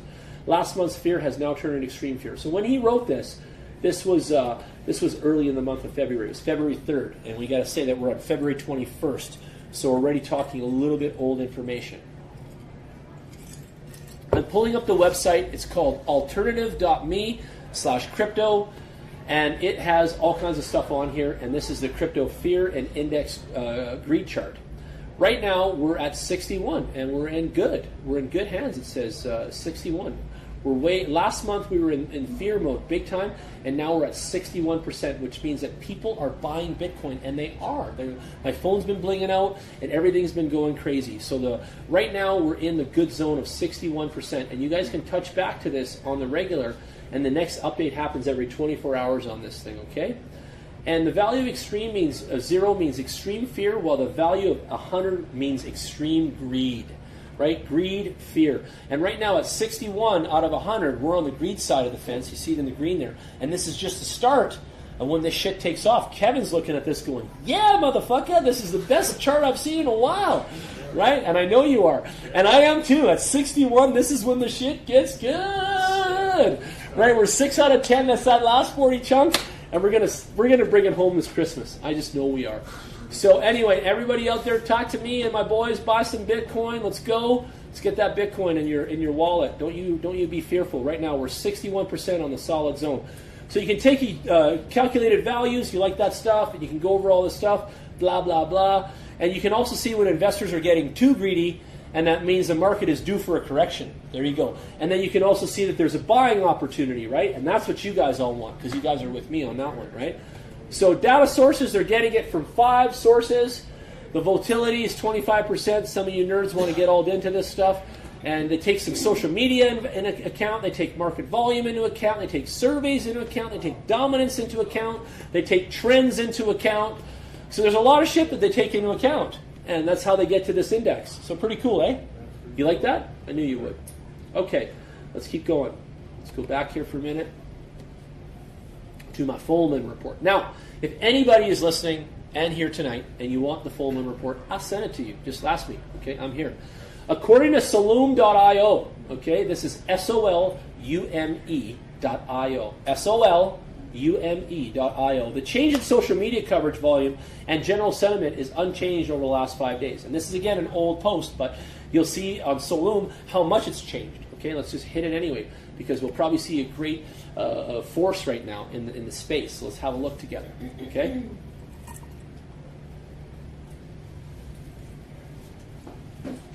Be the first to understand the crypto market thing. Crypto social listening, that's what they do here. Solume feeds asset managers with low latency, real-time event notifications about everything likely to affect their portfolio.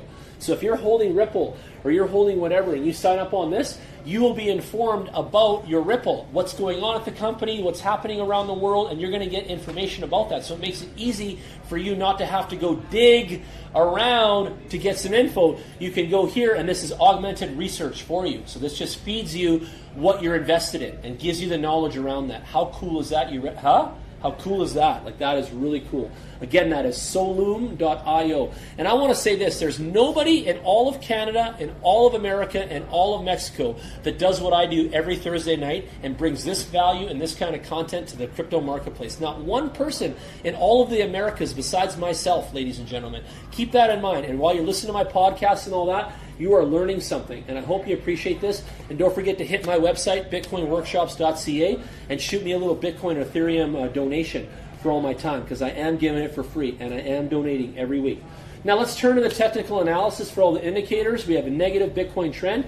This is, again, early in February. We've popped past that. We now have a bull trend, so this is okay. When I did some analysis at the beginning of February, got back from Mexico, everything was looking dismal. It was like shit. And now, just this week, it's taken off. So it took, into the third week of February for everything to start to make momentum. So week 1, ooh, everything looks like poo.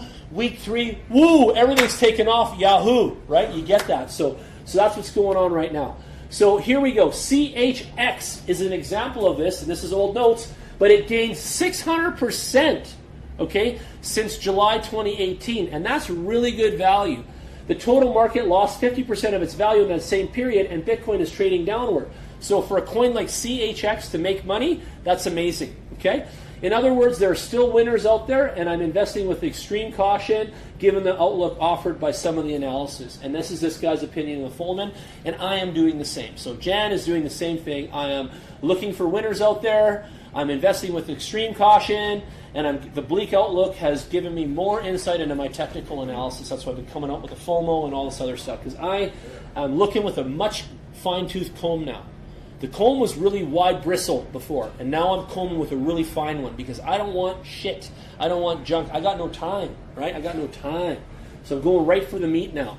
So new cryptocurrencies on the market. BitTorrent, BTT. Unbelievable. If you don't think that shit's going to be the hottest sauce on earth, did you ever download anything on BitTorrent, Trev? Do you ever know about it? Wow. Yes, you do. No, honestly, you're joking?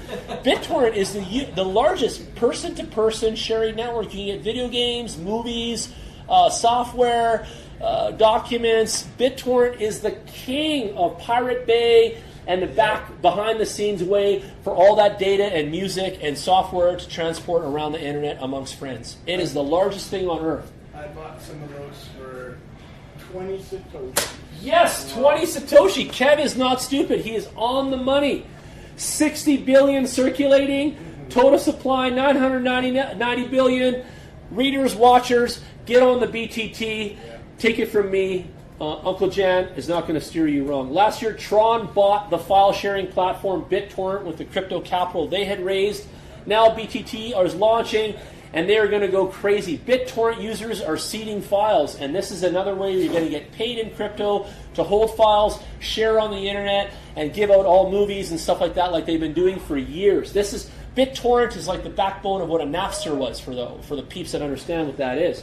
Just a few days ago, 60 billion BitTorrent were sold on Binance. In fact, in about 15 minutes. That's a world record, okay? World record. BTT, 60 billion coins were sold in 15 minutes. Okay? The individual investor had a maximum purchase amount of a satanic number of 166,666,666. And there, I'm going to stop here.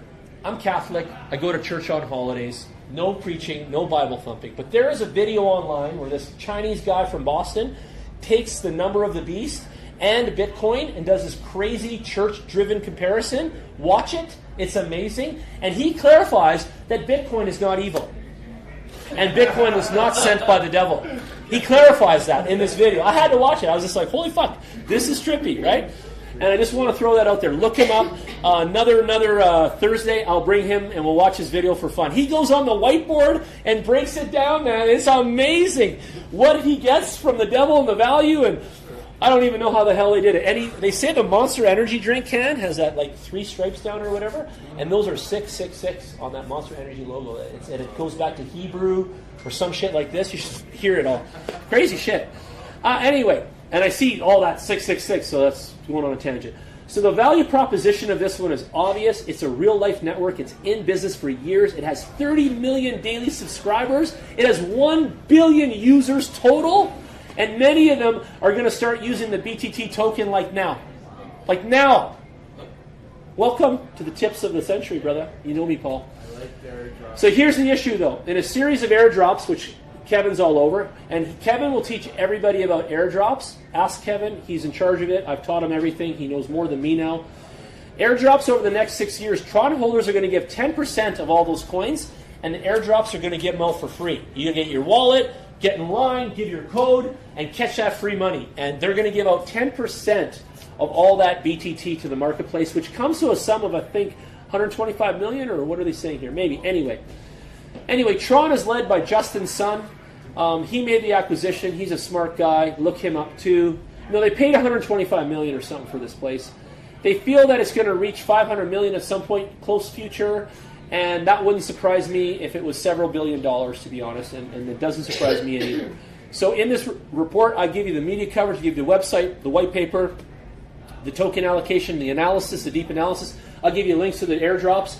I'll give you a link to CoinGecko and CoinMarketCap, and my verdict and his verdict together with us, both of us, promising. BTT token, unbelievable promising. All right, Beam.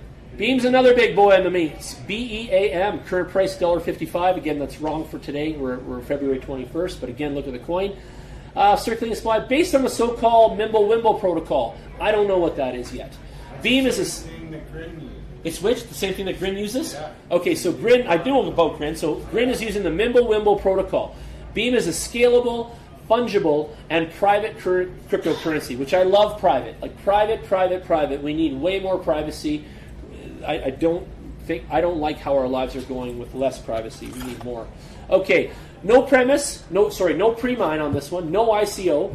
It's been hyped massively by social media influencers. All the team members, investors, and advisors are subject to a 5-year vesting period, so they can't fuck off early with anybody's money, which is really good.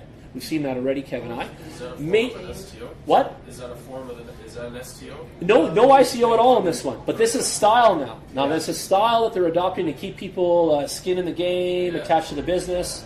It's good. We need that. Because people were fucking off early with all this money, and then it was no good. So now they're saying, hey, you got to be in the game for 5 years with this. And that's what we did. Kevin and I started this September 2017, and I'm doing this for 5 years every Thursday. So how many years we got left? Still like 3 and something, right? Like we're not done yet. This is going to keep going.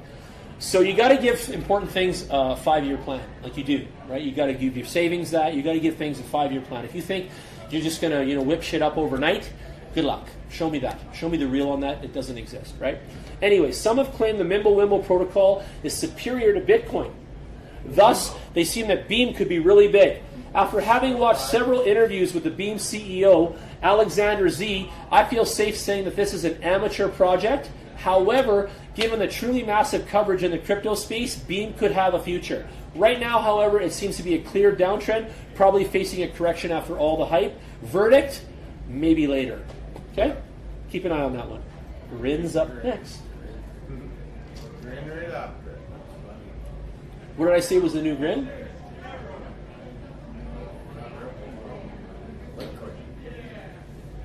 Attaboy. Grin is the new Litecoin. Price $5.24. Market cap 8.8 milli. Circulating around 165 milli. Another privacy coin, very similar to Beam, also based on Mimble-Wimble. Been hyped massively by the crypto community. Anonymous team. We don't know who the team is. Cool. Right now, verdict, not worth it. But I think they'll change their mind because Bittrex took it on as a trading pair. And they're giving a bonus of it even on Grid for some reason. I don't know why. They're in love with it. And they have anonymous things. So obviously Bittrex, the company, knows who's involved with Grid because they wouldn't have took it in their camp like that. Next coin, Cloud Brick, CLB. Current price is 43% of a penny. Yeah, very cheap. Market capitalization, 2.8 milli. Circulating supply, 642 milli. Launched by a South Korean company. Okay, let's just stop for a minute. Tonight, I took you guys to the debt clock of the world, and I showed you guys Korea, which had fuck all to do with crypto, but that's the kind of guy I am, because I show you guys what I look at, which is the point of not giving advice and truly teaching you guys how I think.